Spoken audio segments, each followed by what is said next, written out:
Hey guys, Chaos Shinobi here. This is a story where after the final valley Naruto decides to leave Konoha after how they treat him. This is a story where Naruto will have overpowered abilities like the Sharingan, Rinnegan, with style and the 8 gates. Now let's begin. Chapter 17. Naruto convinced himself bit by bit of many things. The more mundane things like noodles for lunch every day, despite how much it made his stomach churn each time, was healthy, and he couldn't and wouldn't accept the reality where it wasn't. He couldn't accept the reality where he couldn't be Hokage. Then, he couldn't accept the reality where he hadn't been betrayed. This inherent knowledge of the world, that if he willed it, undoubtedly it would come to be, allowed his confidence in everything. And just like everything before it, Naruto knew he lived in the world where Sasuke Uchiha, betrayer, avenger, and fool to stand in front of him, would fall without a struggle. But like all of those previous convictions, reality caught up to him. When Naruto used his clones, Sasuke spotted each, using them as a trick himself, launching them into each other, rewarding Naruto for his efforts with cut after cut. When Naruto launched his attacks, Sasuke countered or dodged easily. When Naruto fought with extremely precise and powerful blows, Sasuke manipulated them, his body that of his snakes, eyes of an eagle and speed of a cheetah. Naruto didn't stand a chance against Sasuke, against his continuous attacks. Every enemy before treat him like a ninja, but Sasuke acted like he was but a man, predictable and exploitable. Every attack was followed with jibes, insults. You aren't good enough, and you deserve this. Now, his body was wounded and broken, splinters littering his body from the buildings he had been launched through, snapped wrist slowly mending itself. This wasn't like Kakashi, a lethal assassin trying to end him. Sasuke wanted him to suffer, wanted the idea of Naruto like the man, dead. The fight had been simple, understandable, but Naruto took too long, played around a bit too much. In almost every way, the two were equals, but the Sharingan, when in the right conditions, was impossibly powerful. Soon, Sasuke had learnt all of his moves, and the improvised ones he saw through with ease. Naruto was running out of time before Sasuke caught up to him. He lifted his back from the wooden shack ruins he had just been launched through, flipping in reverse as the Avenger cut at his head, moving close with an instant body flicker. Naruto landed well, but had to twist his body to the side, dodging Kusanagi, the short sword thrust designed to plunge into his heart like a butcher carving meat, precise and calm. Uzumaki stepped back as the sword cut up, slicing a faint superficial cut into his skin, from his groin all the way to his clavicle. Sage mode had run out, yet Sasuke onslaught had only just begun. His grayed-out skin and white hair the clear sign of his curse mark running on overdrive. Naruto knew the physical benefits were inferior to his sage mode, but he was empty, and Sasuke was right in front of him, a maniacal smile on his face, sadistic desire evident. Naruto needed space, so he spawned clone after clone, Sasuke cutting through them like butter, his action only delaying the inevitable, until he ducked under a piercing thrust, smashing a fist right into Sasuke's liver. He had learnt where to attack to deal the most damage with Jiraiya, and even against a stronger foe it would stun Sasuke for a moment. Using that advantage, Naruto desperately took Sasuke's own kunai, pulling it from its sheath and plunging it into his ribs, not fast enough to hit the heart, or avoid Sasuke's counterhook, which sent the Jinchuriki reeling back in pain. Sasuke looked at the wound, a feint, not an opening. Naruto knew, Sasuke using that trick before to then catch him off guard with his Sharingan enhanced vision. Scoffing. That all you have, Naruto? Was it shitty little tricks that let you kill Kakashi? Show me real fucking power. Something worth betraying everyone you've ever known for. Real power? Naruto had power, sure, a lot of it, but did he want to use it all up right now? In a war of attrition, though, he would always win more chakra and more practice using it. In a single moment, an agreement was had, both sides charging up twin attacks, Raisin Shurikens in Naruto's, Chidori in Sasuke's. Smiling madly, both men started with their assault. Their want to kill so extreme it destroyed even the terrain around them. Arcs of electricity vaporizing mud to glass, from pylon flesh, to wine swirling with the ever-rotating flow of tailed beast-derived chakra. The power was ludicrous, unneeded, inappropriate, and addicting. And most of all, both knew they would win. Naruto launched both shuriken at the same time, as Sasuke ran at him. Then, they hit each other, exploding, engulfing Sasuke in a big ball of energetic and lethal light, blue and bright, and for a moment Naruto thought it was over, the Uchiha finally shredded to death in the mutinous strings of slicing ribbon murder. Then, a hand ran through his heart from behind. Sasuke had used a substitution in the last moment, the sound a cloak for the foreboding sound of 1,000 chirping birds. In a single move, Sasuke had ended the battle. Yet, he didn't stop there, wrapping an arm around Naruto's throat and raising an arm to the sky. There is a chance you live through that, Naruto. I'm not leaving things up to chance. Whatever I decide must happen will happen, and I will ensure that with all my strength. Here, you get to experience a technique no one has seen twice. Savor it. Naruto could barely hear the blood loss and impairment, but somehow every word was spelt out in his head. The air got hot, saturated with chakra and the building tension of death. Whatever it was coming near, big and bulky and monstrous. Clouds came in, heavy and gray and hot, rubbing together, and he could smell something, ozone maybe, in the air. Witness, the conviction of a boy scorned, turned into a man more powerful than anything else in this world. Witness, my strength. Witness, a god. Kirin. And the sky opened, and it was blue, lightning, pure and chakra both, cascading down so large and huge Naruto could only compare it to the Ichibi, but it was so perfect and beautiful it couldn't have been a demon. In that moment, Naruto thought, for all that Sasuke was cruel, he must have been a nice person on the inside. Because to make the last thing someone sees something this beautiful is a merciful thing. Yet it wasn't for him. The bolt engulfed the earth, a crushing pressure as power destroyed everything around it.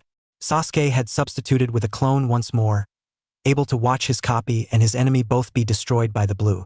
He smiled, not the insane feature of before, but nostalgic, reminiscing over the man he had just killed. It dissipated, leaving only charred ash and blackened mud, glass made from the mad amount of heat exerted. It was a success. Nothing was left of Naruto Uzumaki. Then, red energy oozed out from the floor, wrapping around his leg, as a beast clad in crimson flowing chakra burst out from its hiding place. It grabbed onto Sasuke's shoulder, then swiped a lethal claw across his chest, eliciting a groan of pain. It was followed up by a devastating punch to the chest, sending the Uchiha up into the sky. His body sent flying away as the hand gripped a clothed back and launched him away, the body rolling on the dirt, scrapes and cuts and broken bones barely nullified by his curse-marked body. Sasuke pushed up instantly. He knew it was Naruto but controlled by the nine tails, twisted and malformed. He smiled, sinister. Hell, he could have already killed the boy inside that chakra shell, and all that remained was the beast inside, using him as a vessel.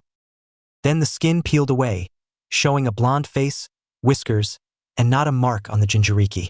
The mouth was still flat, then picked up in a grin as his blue eyes opened, the peeling away shell now a cloak of energy around him. Sasuke didn't know what he was looking at. Confusion and anger fell upon his face in an instant. How? Kirin is invincible, unstoppable. You should be dead twice over. Naruto started to walk, calm, collected, knowing he had won. That Sasuke had met a match, brute force he couldn't overcome. Just like then, Sasuke, you aren't good enough. The Avenger nearly stumbled then. What? Naruto continued in speech and movement. Just like then, not enough power. First Itachi, now me. Only this time you don't get a second chance. Sasuke's face went to fury, his body dashing forth as he body flickered in an obvious attack. One Naruto saw through easily, ducking under, the weave letting him smash a fist into the man's stomach, followed by 2 instant head blows, left to right, and then a final kick to the head tumbling the man over, knocking him from his curse mark. No, you can't be this powerful. After all I sacrificed, you can't.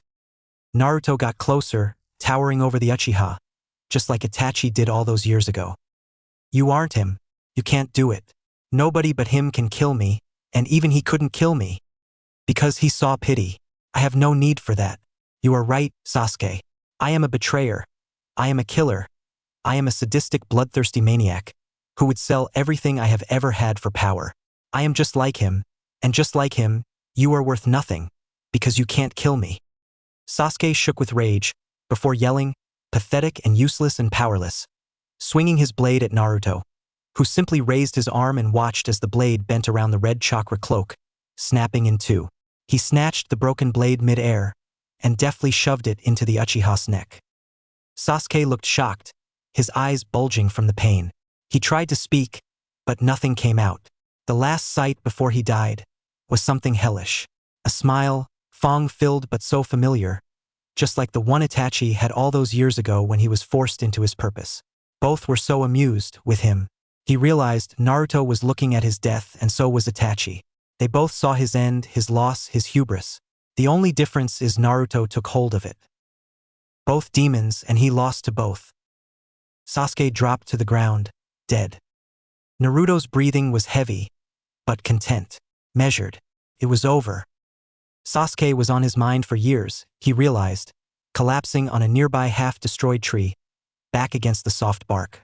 Even in the back until he left the village and even after he wanted to kill him. But he was a fool. He didn't train like Sasuke did. He did it harder, more, and he was stronger, but Sasuke was targeted. He would kill Naruto and Itachi by researching them over years and years, exploiting their every move against them. It was why he was so dominating. Every action he was goaded into, and for that he nearly died, Sasuke's arm through his heart. A lightning dragon come to destroy him. Naruto had been making move after move entirely improvised. His conviction was no stronger than Sasuke's, but he just targeted whatever was in front of him.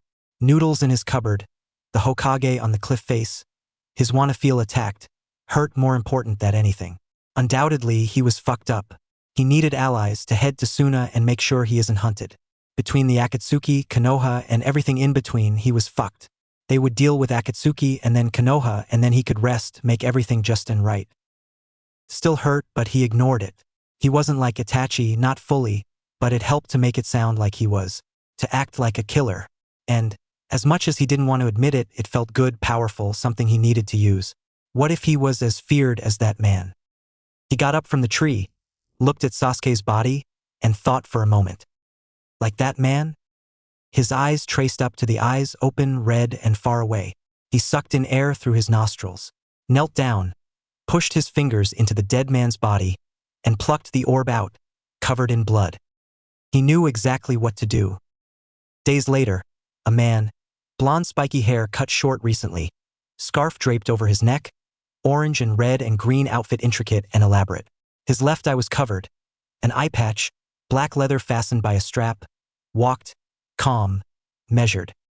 He was done hiding. He would stay out in the open no matter what. Let his enemies come to him. And come they did, as a man, cloaked in Akatsuki clouds traveled for him. One goal in mind. To kill Naruto Uzumaki. When Itachi got the news, his eyes bled. His world turned gray. Nothing mattered and could matter and ever had mattered. Sasuke Uchiha is dead. He could barely read those words from the letter Kisame handed him, his vision so ruined by the years of Mangekyo usage, but they were spelt out well. The period stopped the sentence and the world stopped alongside it. No longer was the chirping of birds or the blowing of wind or the energy in the ground there anymore, instead replaced by silence and emptiness. Just like his soul, his realization that all that inflicted trauma was for naught. Disappointed? Kisame asked.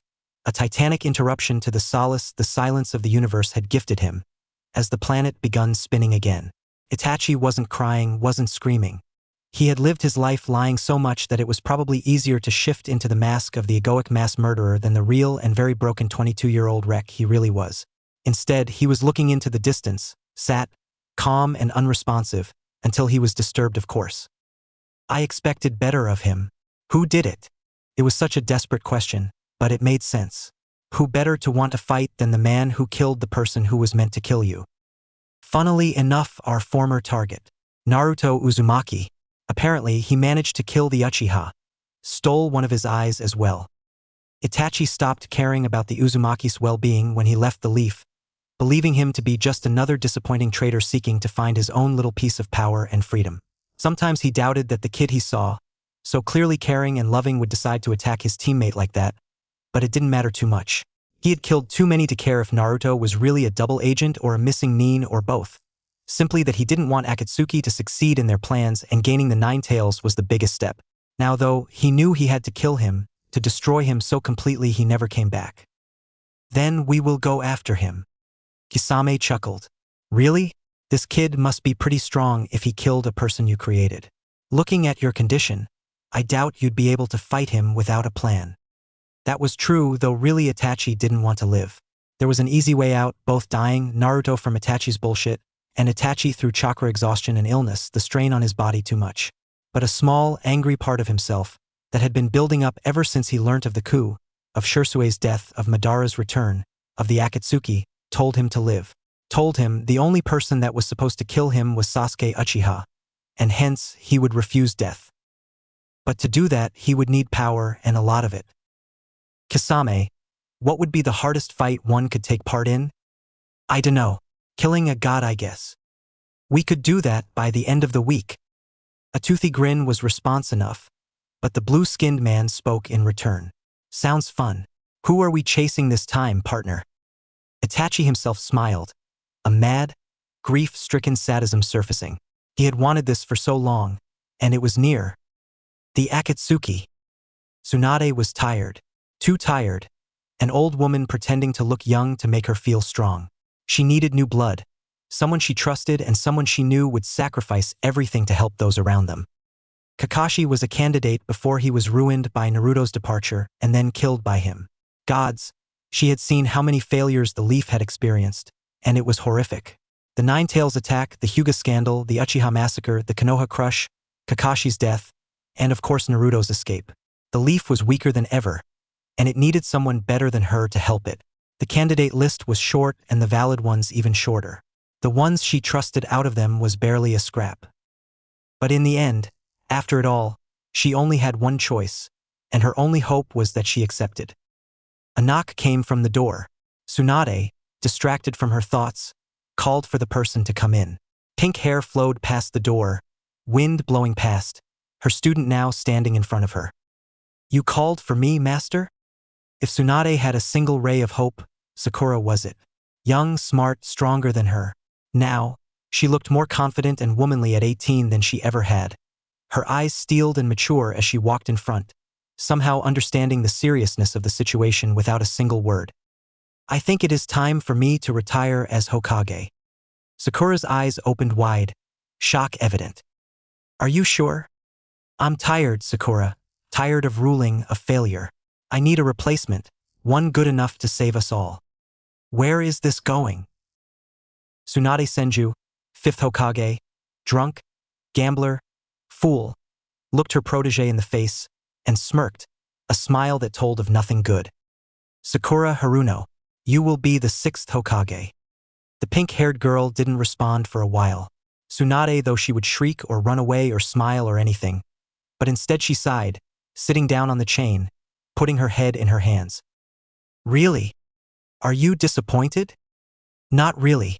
I expected this, she said, lifting her head up once again. Tsunade furrowed her brow. Since when? Sakura sighed again, a little louder than earlier. Since Naruto attacked me, since you upped my training, since people started looking at me like I was the new hope for the village instead of just another girl. The blonde woman looked at her student, nostalgic hue in her eyes. I hope you win, Sakura. Against whom? You know who. Your teammate, the person who killed your sensei. She leaned back, almost laid back. Have you seen what he's capable of?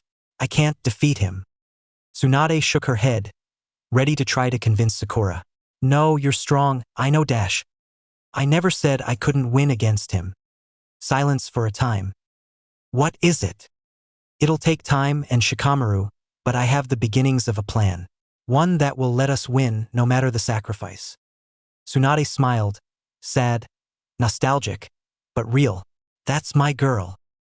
Naruto's right eye hurt, burned, the pain from the surgery painful and irritating. It was covered with a bandage wrapped across his face, obscuring the replaced organ. His choice to take the Sharingan was done primarily because he recognized the power. Twice he had fought against copy wheel wielders and their exceptional abilities, and twice he had envied it. Sasuke's eye was easier to fit, matched better, almost perfectly, and the healing factor inherited from the Nine Tails made his sloppy and bloody technique recover quickly. Irrespective of the pain, he still sat, lotus, pushing his body and senses into the world around, meditating. Soon, his consciousness entered its under, and he was able to walk, his mind having changed to be as usual scattered with nature, but part ways marred with battlefield damages, scars in the terrain, clear signs of destruction and chaos. The Uzumaki trekked through close quarters foliage, pushing through plant and leaf, ducking under tree branch and hopping over mud patches. He made his way through more and more, until reaching where the beast was. The prison bars still stretched high, pushing into the abyss, but the figure behind was small and see-through, a bare gust of black smoke. Come to gloat. Naruto pulled down his bandages, revealing Sasuke's eye, red and spinning, 3 tomo powerful and dark. No, to put you down. If the 9-tailed beast had ended up being stronger, bigger, more advantaged, he would have shrieked and snarled and roared upon seeing the Sharingan. But now all he could do was wait, as the eye pierced his mind, destroying it. Now, the 9 tails was under his control, all the power his. Naruto went to the seal to pull it down, but as he did, he felt a presence. The paper ripped as the ninja turned, though he saw nothing. He turned again and nothing still. One final turn, calmer now, doubting, showed a man shorter than him, but the same eyes and same hair and same skin. He wasn't smiling, his blue eyes piercing Naruto's own. Dead. Minato wanted to respond, wanted to say so many things, but he was paralyzed with choice. He was a clone, really, but he didn't know wherever to hug his son or punch him. Naruto, I'm sorry. Instead, he apologized. What? I am sorry for making you the Jinchuriki, for making you the scapegoat for the village, for leaving you.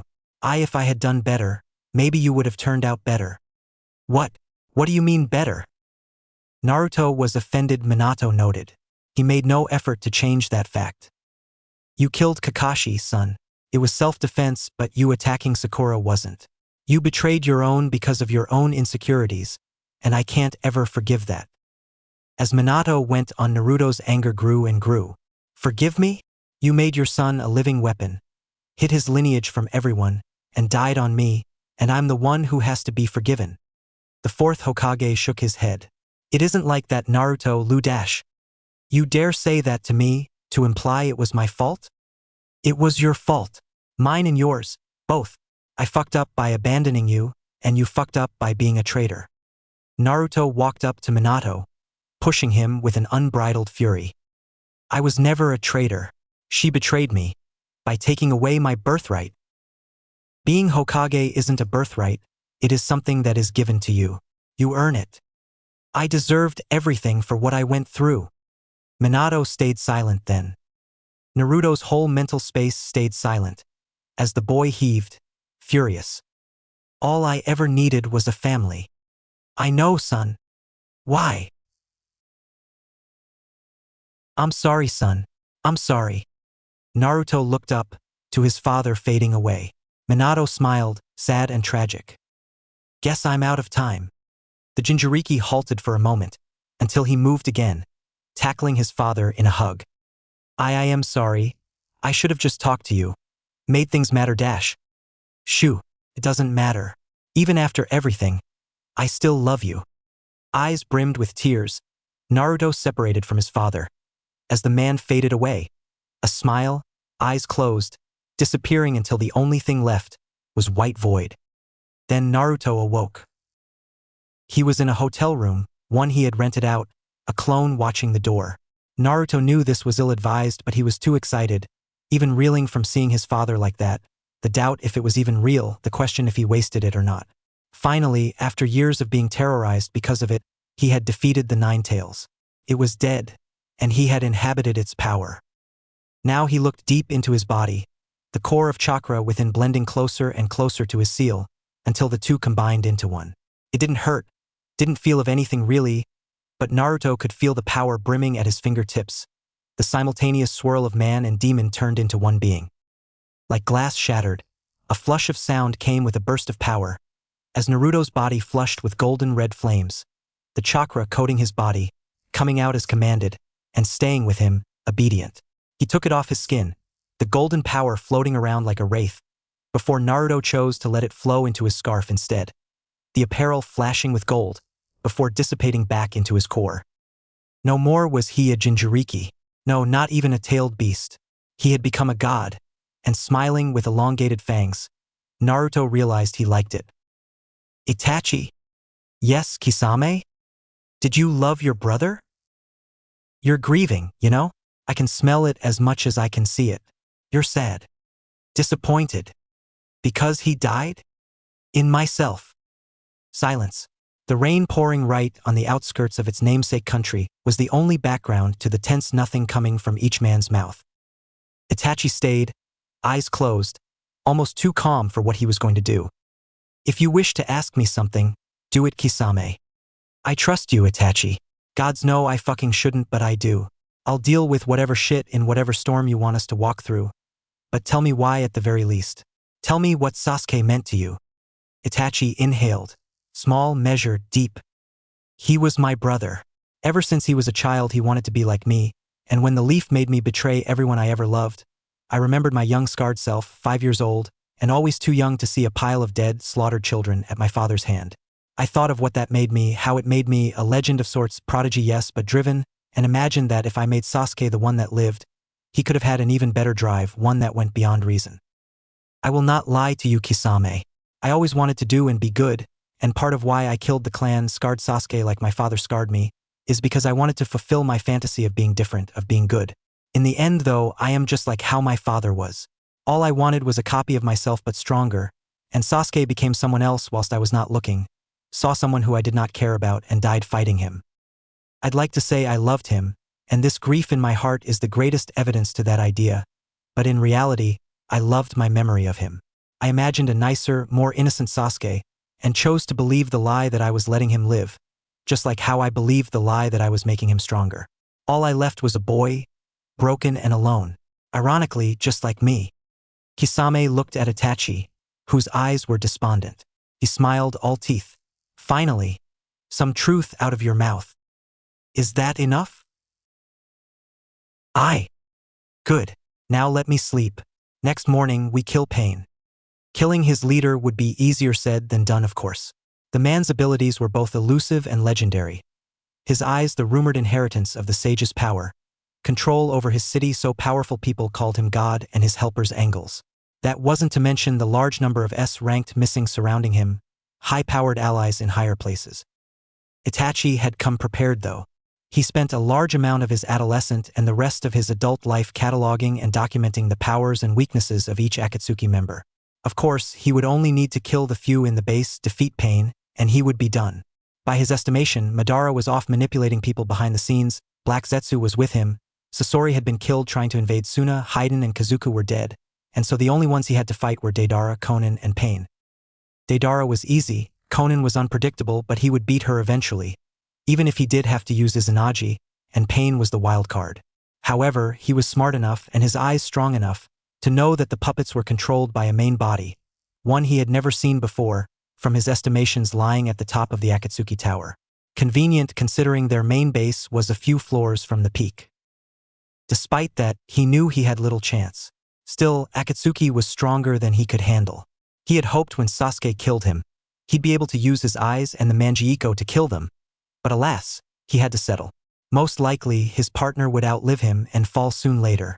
It wouldn't be an easy fight, and even with that struggle he would still lose, but Itachi didn't care anymore. Kisame came from behind, opening the door for his increasingly frail body. He wanted to tie up loose ends, of course, but the Rinnegan of legend, that he knew of a fact Pain had from his conversations with Madara, would save him. He would be given life, and life was a powerful thing.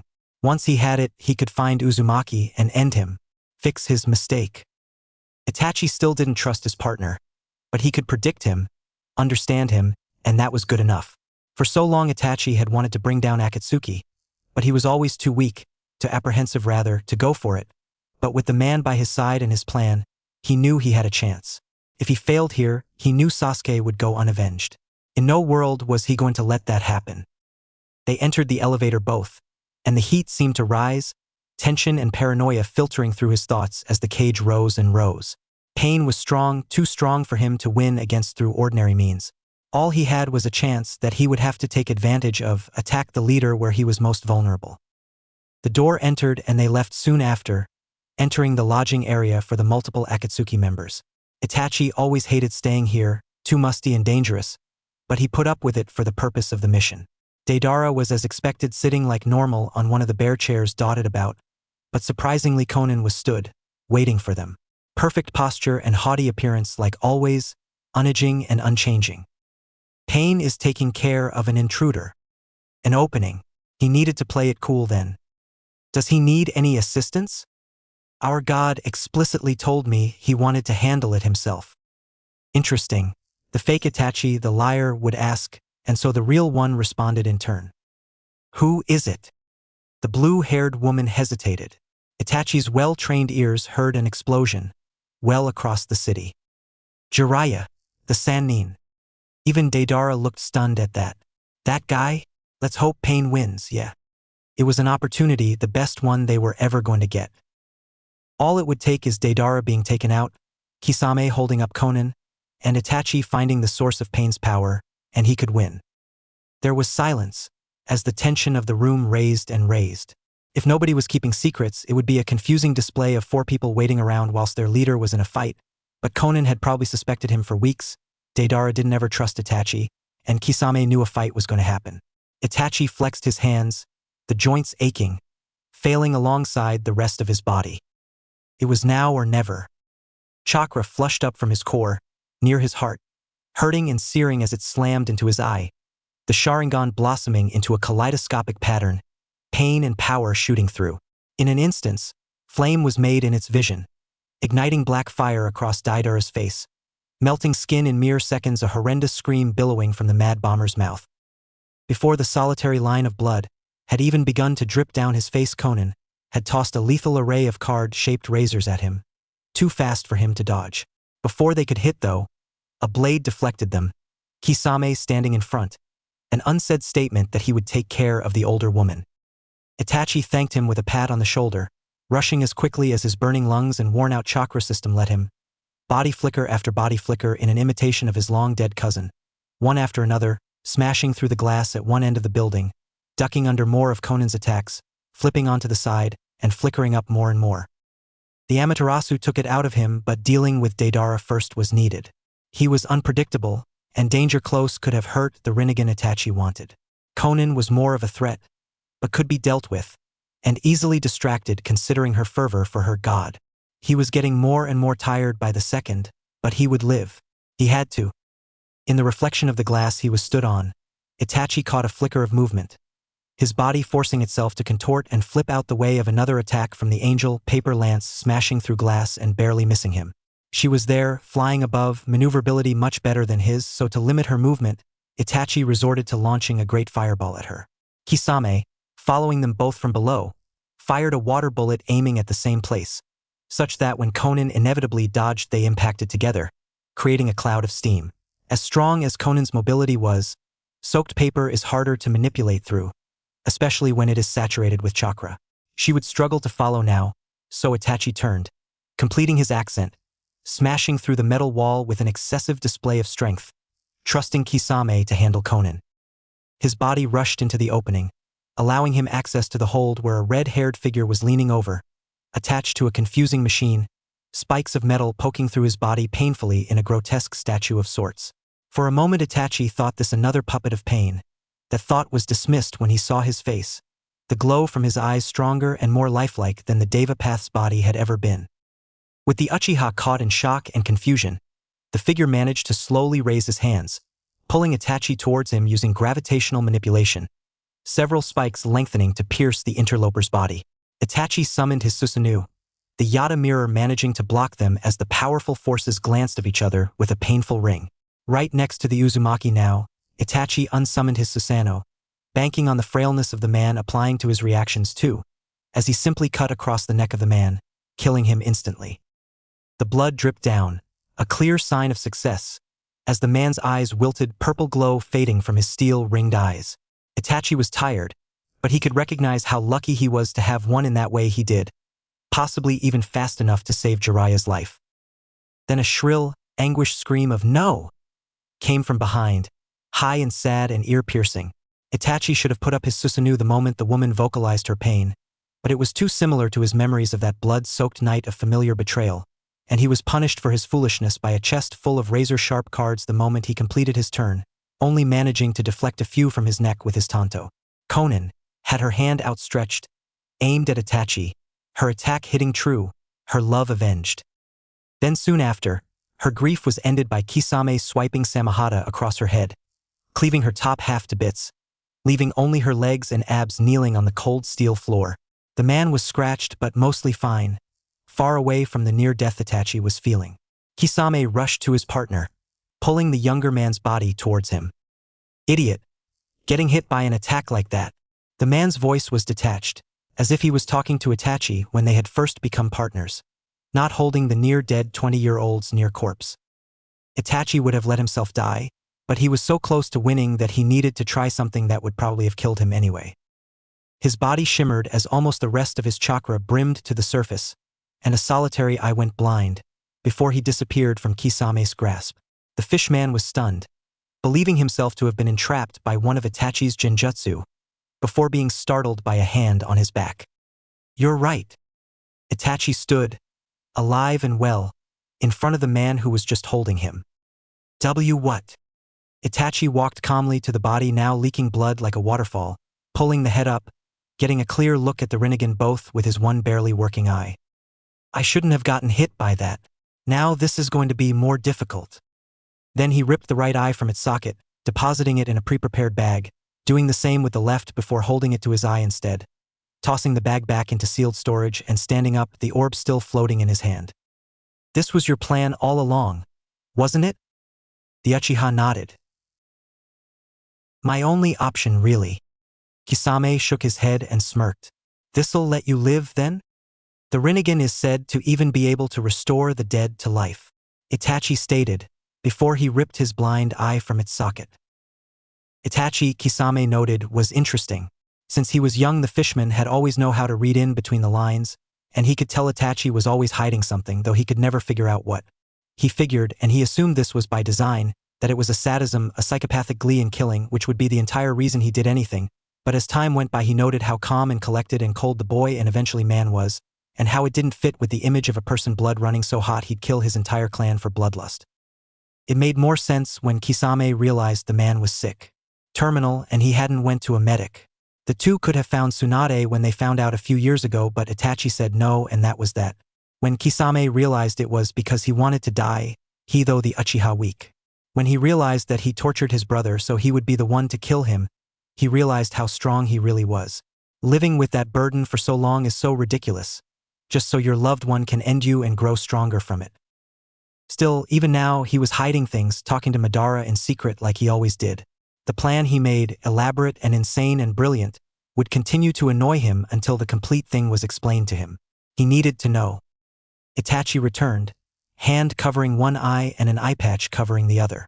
He walked as if he wasn't blind, the ninja planning for even the circumstance where he is deprived of his most powerful weapon, his eyes. Insanity. No more lies, Itachi. Tell me what you are planning now. The man smirked as he removed his hand, revealing the Rinnegan placed in its socket. His face looked more flushed with life, his body stronger. He looked like he was in his prime. Simple, Kisame. We kill Naruto Uzumaki. Itachi never thought he would enjoy violence. As a child he was scarred by the death and blood his father showed him, an event that unlocked his Sharingan, and to his father's chagrin, his unending want for peace. It was a desire that led to him killing his clan, to him working under Akatsuki for years infiltrating the order. Yet, like so much else in the long hellish story of his life, that was a lie. In truth, Itachi had hated his clan for wanting war. He enjoyed killing the older people, the fools who wanted innocents to die, and his mind was too preoccupied with the mission to care about the children he murdered. It was only after did he have the mercy to pity himself for the lives he had taken. It was perhaps a year later that the resentment interrupted his nightmares, and he realized pity was too much of a mercy for him. He told himself he needed to be an angel on the inside, only fight for peace and nothing else, help in secret and fight for what he trusted was good. But again, that was a lie. What Itachi failed to realize for so long was that he was a murderer, killer, and good at it too. It didn't take much to convince him to kill someone he was apathetic to, and when he did, there was always a little voice congratulating him from the darkest, deepest pit in his mind. He rationalized it eventually, thinking it the leftover effects of his extended deception as Itachi, the clan killer rather than the real him, but now, walking on a death path towards the soon-to-be-severed head of Naruto Uzumaki, that the clan killer was the real him. Itachi always enjoyed violence. He enjoyed it when he was young, impressing adults in spars. He enjoyed it when he was 13, killing as an ANBU. He enjoyed it as a member of Akatsuki. Yet every time he curtailed it, he didn't deserve the enjoyment, feeling that he ought to be stoic, to punish his mind for the violent thoughts it proliferated. But now, moments away from facing his brother's killer, he let himself enjoy it. Itachi let the real him out. They knew each other's location, yet neither strayed from their path. Both walked on cobblestone path, their fates incident on one another. Still, neither ran, both men on their way to the other's apocalypse. Eventually, the other was on the horizon. They continued, faces staring at each other the entire time, on and on, until the specks became blobs, and those blobs became ninja. They stopped. Both men had blank faces, though Naruto's showed more intrigue than Itachi's, and black eye patches, interestingly enough. Come for me then? Like all the other shitheels. The Jinchuriki spoke first. Itachi's face didn't twitch. The blonde spoke again, smirking as he tried to get a rise from the Uchiha. You know I killed 2 of you already? Kakuzu, the other was an unknown, both were pretty easy. Not sure why you 2 think you stand a chance. His voice was laden with derision and ridicule. He believed the man standing in front was weaker than he, and perhaps, no, definitely, if the Uchiha was like he was a few days ago, he would be right. Itachi stayed silent for a moment, letting the Uzumaki know the pointlessness of his jabs, before starting himself. What happened to your eyes? This time Naruto's smile stretched fully, showing a set of white teeth, and sharpened, beast-like canines. I guess I could ask you the same, Uchiha. Did a bird steal your Sharingan? Said Uchiha didn't respond, just looked, hate pouring from his remaining orb. Naruto guessed he had become more resentful since they last met. Perhaps a relationship between himself and one of the Akatsuki he had killed recently made it hard to separate work and personal life. Well, since you won't tell me, let me show you mine first. He spoke again, mouth sadistic in the way it opened now, as he ripped off his patch, showing a red eye, black tomo swirling inside. Itachi stayed still. You get 3 guesses from who this came from. First 2 don't count. The Uchiha kept still. You know, he died weak, tired, scared of me. I hear you tried to make him like you, and let me tell you, if that is what you are meant to be like, your eye will be in my socket next. A rapid rush of killing intent flew from Itachi, immense and dense and filled with the kind of sadistic hate unimaginable to most. It hurt Naruto more than it made him scared, the force filled with the raw sickening emotion of pure rage and hate. It felt like what his disdain was of Sakura times a million, the sludge-slick spill of stomach-high waste clinging to you until you scream in inane emotional outburst. Naruto could admit, he nearly stepped back from the feeling alone, but when he looked up at his opponent's face, he damn nearly fell over. The Uchiha's face was solid steel, sharp and angled, an immense directory of violence etched into every wrinkle and every cell on it. Now, Naruto could tell, the 2 truly were brothers, with the spelling of rage stricken across their features making the light bend around their face, as if their murderous intent was enough to control reality itself. Worse than that was the solitary eye, more gruesome than Sasuke's, partway clouded with gray, yet still glowing blood red, twirling around hundreds of times before landing on a spiraling triangle. Uzumaki, the Akatsuki are dead. I killed them. I killed them because I am, even now, loyal to the leaf. The man started pacing, seemingly uncaring if the blonde decided to take a cheap shot whilst his back was turned, perhaps confident that if he did it wouldn't be an advantage anyway. I killed my clan on their behalf, I joined them on their behalf, and if the village was the only thing I had ever loved in my life, I would defeat you cleanly and bring you back there on their behalf. But, as it turns out, I loved someone else. My brother, the one I let live, in some misshapen desire to see him not hurt. I scarred him once, then again, and both times I hated myself for it, yet I believed he would live a life worth living once he killed me. That was the sole reason I lived. For him. And you killed him. Naruto knew better than to open his mouth, but he couldn't help it. I don't need your life story. Do not worry, Uzumaki. I will kill you soon enough, you don't need me to rush. You see, he spoke in return, and, like Naruto before him, pulled the eye patch off his face. He opened his closed eye, and behind were the purple glow and rings of the steel shining Rinnegan. What the fuck is that? Naruto asked, eyes wide, confusion evident, and terror from the seemingly infinite power that emanated from it even more so. The Eye of God, the one I earned from killing the leader of the Akatsuki. Itachi spoke, standing still now, facing Naruto at an angle. His eyes, despite the color, burned not with mystique but cold, calculating rage. I made so many mistakes, and one of them was not being there for my brother. The other was not letting my rage drive me. But now I understand. I am a killer, more than you could ever hope to be. I am good at it, and it defines me. So I will kill. He finished, raising his arm, pushing his palm out, and commanding gravity to move. For Naruto, the world exploded. Then he collided with a tree.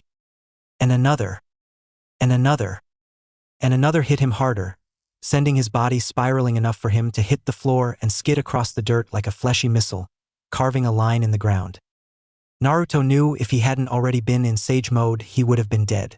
Took a minute, a second really, but that was Ian's in ninja time, for him to realize what had just happened. The eye was strong and had to have something to do with controlling his gravity. Combine that with whatever insane powers Itachi had picked up over the years, and he would have to step up his game. If the man really did kill the Akatsuki, he was a monster capable of carnage on an unseen level. Whatever he had been hit with, the energy didn't move like what a ninja could do. It twirled and twisted like nature chakra, but different.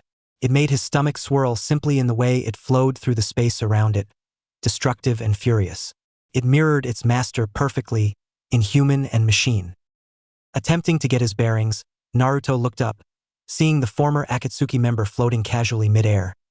His ominous, deathly strong eyes staring down at him as his cloak swayed behind him. The blonde's borrowed Sharingan could see the massive amount of chakra flowing into and from the purple eye, but the red one, Itachi's original, was being fed more and more. On instinct, Naruto prepared a defense, just as Itachi cast a massive bomb of darkness onto him, extinguishing the world of light and replacing it with the heat of the void. The trilene burnt with black flame, the impossible explosion of infinite power and unending destruction of Amaterasu that, if its master willed, could swallow up the whole land of fire. It continued burning with a heat so immense it would fuse bone and disintegrate flesh with the barest flicker of the smallest flame for a time. Void and death carved into the world, impossibly deep and hellishly foul. If the Uchiha was a fool, he would leave, content with the lie that he had left the Jinchuriki no possible escape. But he had been on enough missions, leaf or no, to know that when victory seemed certain it had a tendency of being the opposite, and the sadistic part of his brain, the one he needed to feed, wanted a corpse in front of him as evidence. He waited for a minute, eyes burning into the fire he had caused, and as the minute mark ticked over, a projectile flashed out the flame, too quick for him to dodge, the ninja being forced to deflect it with a small push of gravity. It flew off his side into the air behind him, where it exploded, hitting him in the back with an insane energy and sending him down back to the earth. He could have tried to regain his bearings, but Itachi knew to adjust for his mistakes, and that the Jinchuriki had used the fact he had little convenient and quick maneuverability in the air to hit him, even if barely. Instead, the Uchiha chose to continue descending, his left eye spinning as he cancelled his Amaterasu. The black gave way to a glowing orange figure, Naruto flowing with the full, stolen power of the now dead Nine Tails, with the even more stolen Sharingan spinning with power. His arms rose up, both spinning twin-tailed beast bombs, the man yelling as he tossed both, his long spiked hair flowing like a tail from the momentum he put into them. Itachi had a better time defending this time, his eyes adjusted to the speed. His body twisted above them, arms aimed down, pushing a blast of concentrated gravity into condensed energy. The balls both sent to the ground, blasting underground. Itachi landed in a flip, rushing towards the Jinchuriki. Naruto began to dash forward as well, launching yet another bomb, one which Itachi easily dodged over, throwing a kunai into the ground as he did. Unplussed, the sage continued, yet found himself airborne as the Uchiha's Rinnegan swirled, the flow of gravity bringing him closer to his foe than he desired. As they were mere meters away from each other, the gravity intensified, as Itachi pulled his fist back and smashed into the now accelerated Naruto's skull, hard enough to make the man do an improvised backflip. Not satisfied with a mere concussion, the former Akatsuki member continued his pursuit, using his powers to raise the ground beneath the Jinchuriki into the air as he collapsed into the ground. The force of the elevating ground pushed the man to the ground as the rock rose higher and higher before being slammed into with shards of missile-launched ground crashing into it, creating a huge sphere of cobbled-together rock in the air, floating. Then, it exploded with a burst of orange power, energy so immense and hot it demolished the top of the rock, leaving a few splintered shards of stone. Now exposed, Naruto dashed from rock to rock like a pinball, scattering down a series of pegs, rushing with a supersonic speed, right into the Uchiha. Itachi managed to react, barely, his eyes spinning as he summoned the power of gravity without his arms raised. A small barrier erected around him, halting Naruto's fist slightly, but the attack still getting through and smashing the former Akatsuki member in the jaw, breaking the bone and severing the right side completely. His black figure flew through the sky, before stabilizing, flipping over and slowing down to a stand. The severed jawbone held still in the air for some moments, blood dripping down the gruesome injury, before skin stretched over freakishly, and the bone mended itself, steam and flesh sprouting out from the wound to cover it, soon making Itachi look the same as before. Expecting his opponent to be disoriented and weakened, Naruto didn't notice the counterattack that had been prepared, Itachi dodging above and smashing the top of the Jinchuriki's head down with a quick overhead kick, knocking at him into the dirt. The Uzumaki rolled back up, determined not to lose, lashing out with a series of lightning-fast blows battering at Itachi's defense. A desperate attempt to force a mistake with unrivaled power. A final hit to the chest pushed the cloaked man away slightly, where the blonde's impossibly quick body flicker into an attempted kunai stab managed to push a blade right into the opponent's chest, under his ribs and where his heart would be. Naruto looked up in disbelief at his quick victory. The image Itachi had placed in his mind in the past few interactions much too dangerous and experienced to fall to such an elementary move, and as one would expect, he saw only a sadistic smile on the Uchiha's face. His arm transformed into a bony sharp blade, a thrust aimed at the Jinchuriki's own heart in retaliation. Naruto realizing just how inhuman and unnatural the man's powers truly were, able to move or hide his heart as he willed, and change his body as he wished. Panicking, he stopped the improvised spear, his glowing chakra cloak and strong grip preventing the blade from stabbing into his heart by diverting it the stab far into his stomach instead. But the desperate defense left Itachi's other fist open and able to smash the Jinchuriki in the face, knocking the blonde back in a stumble and ripping the hand katana out with an arc of blood splashing out. Itachi was pleased with his performance so far, but had ran into a limitation with his eye. He could only use one of the paths at once, limiting his offensive abilities. He realized that the orange cloak was a huge deal of Naruto's power, and removing it would allow him to be wounded more easily, but he was too quick and strong for Itachi to fight on par with him without the Azura path. The plan was then to use the Deva path for long range to get him close, use the Azura path to weaken him, and then use the Petra path to extract his power. He had tried to entrap the Uzumaki in his genjutsu, but as he expected, even with the strength of the Rinnegan empowering his abilities, his foe's mind was too well defended against his techniques, the Sharingan itself being a large bulwark from the effect of his illusions. It didn't matter too much, Itachi having other, more physical offenses to use, but it frustrated him, a good frustration, the kind that makes you more lethal, that he couldn't use his most familiar art. Plan solidified, the Uchiha pushed on, attempting to capitalize on his hit on Naruto, but the Jinchuriki dodged easily, speed still quicker, ducking under the blow and smashing a strong fist into Itachi's gut. The attack was strong enough to crack ribs and rupture organs, but Itachi had strengthened them with his powers, metallic coating making them harder to shatter. Regardless, the attacks were still harsh and brutal, and Itachi realized, desperate. He could tell through the rift seen in his brother's stolen eye that he feared him, a force he didn't and couldn't understand. Rising from his crouched position, Naruto used his advantage to put out some damage, smashing Itachi's head to the side with a roundhouse, then twisting in a reverse spinning kick aiming again for the Uchiha's skull, reasoning that even if his heart was hard to destroy, his brain would be different. However, his kick was stopped by a hand sprouting out of Itachi's flesh, picking him up into the air where he was spun around in a cartwheel and finally smashed into the ground with a massive thud, the blow smashing a crater into the ground and causing all of the wind in Naruto's chakra-enhanced lungs to be vented out. Not taking any chances, Itachi leapt back as a devastating close-range explosion of wind flew from the Jinchuriki's body, a defensive flurry of wind destroying any and all foliage and stone nearby. Without even standing up, Naruto body flickered towards Itachi, hand signs flashing as he spat out a wind bullet, the projectile whistling with immense speed and power, an attack that Itachi easily absorbed with a stretched-out palm. He responded with a great fireball, no hand signs, which Naruto countered with a water bullet, the explosion creating steam, equal parts flame and liquid. After a suspicious second, Itachi noted a Naruto jumping out of the steam, with another rumbling around under him, the Rinnegan able to see through the ground but not through chakra. The underground one was killed with a hand sign-less earth spike, brutal attack piercing the clone's brain, whilst the one in front was forced to duck beneath 4 simultaneous swipes at his head with katana-esque arm growths. More flame was pushed from Itachi's palms, creating a screen neither man could see through and forcing the younger of the two to retreat. Itachi pushed on, absorbing the flame's chakra and slashing down, his blades cutting into Naruto's cloak, cutting into his skin. Panicking, he leapt back, but Itachi's blades retracted, the Deva path pulling him in, where the Uchiha reached out with a threatening and ominous hand.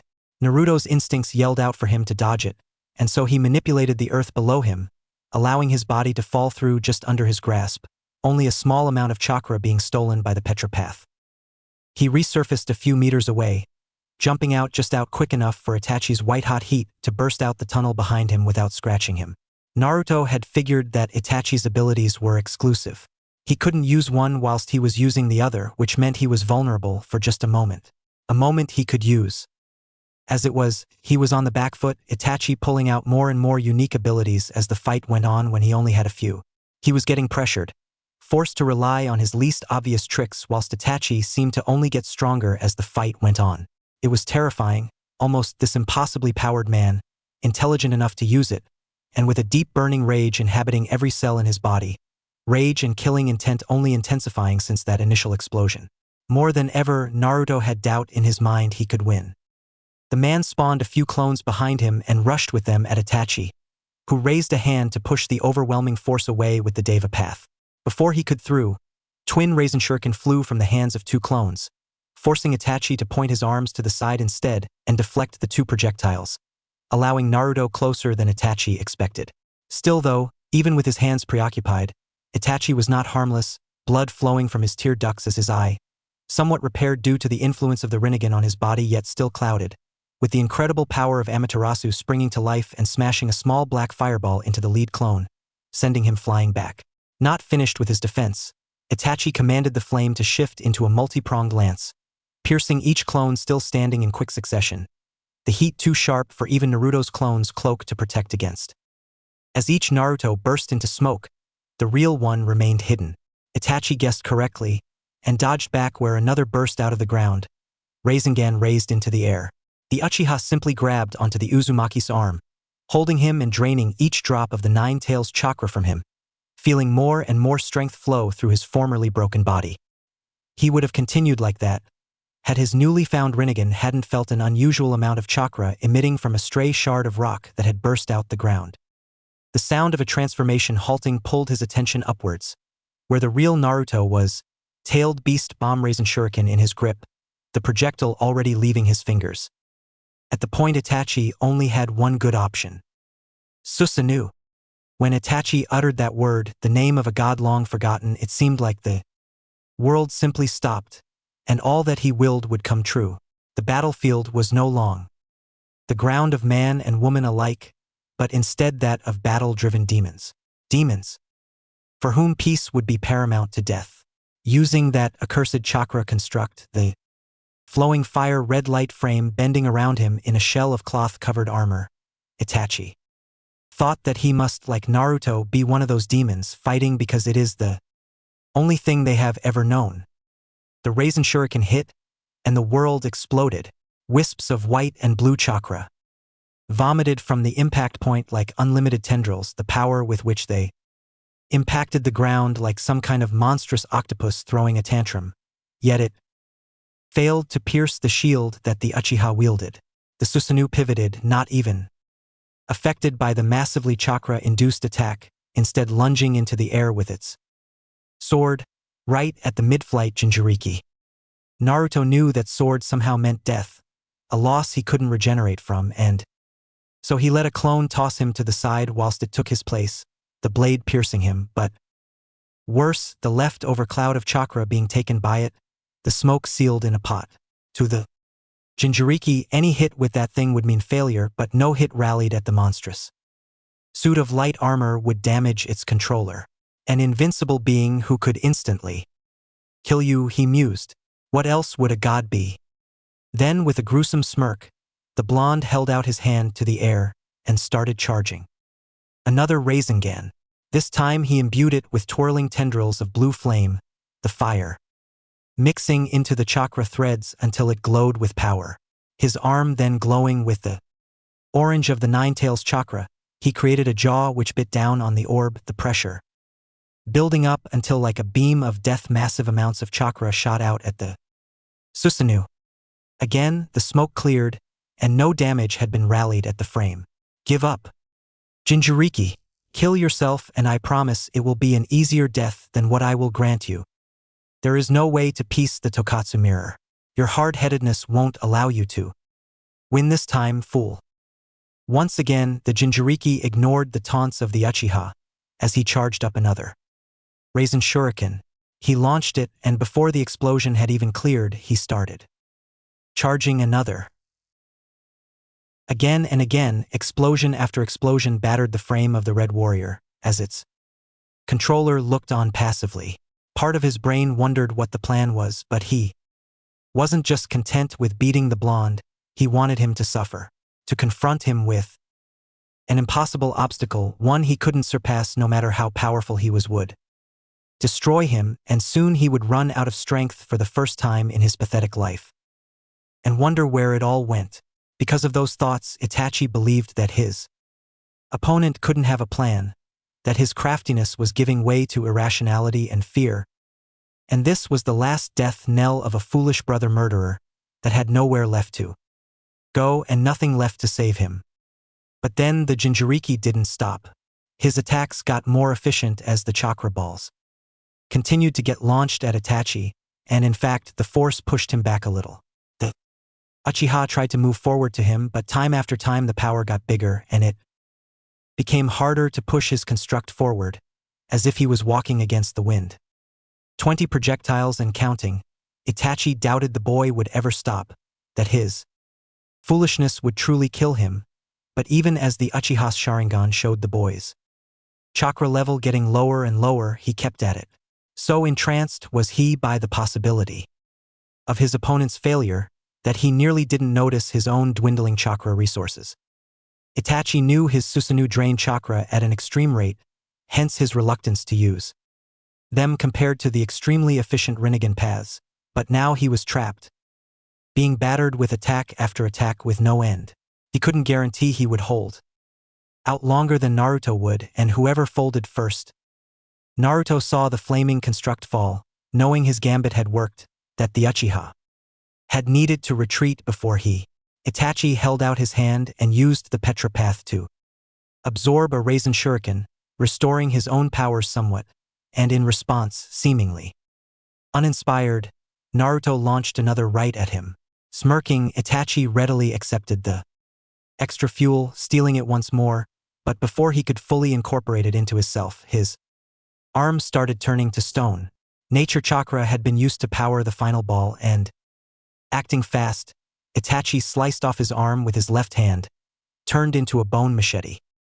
Acting fast, Naruto closed in on his opponent, battering him with an array of blows, until Itachi managed to grow his arm back in an instant, grasping the blonde by the throat and slamming him into the floor. He rolled back to his feet, but faster Itachi dashed past him, his sharp limbs cutting into the Jinchuriki's flesh. Another body flicker cut across his left side instead, and a third jammed pointed blade arm into his gut. Itachi then tried to pull his weaponized limb out, but Naruto held onto it, pulling it further in so he could knee the Uchiha in the chest with all his might, crushing ribs and piercing lungs, before pulling the arm out from his stomach. Both men collapsed as then tried to recover from the vicious injuries they had given each other. The brother talked. First, I will admit, Uzumaki, you're better than I expected.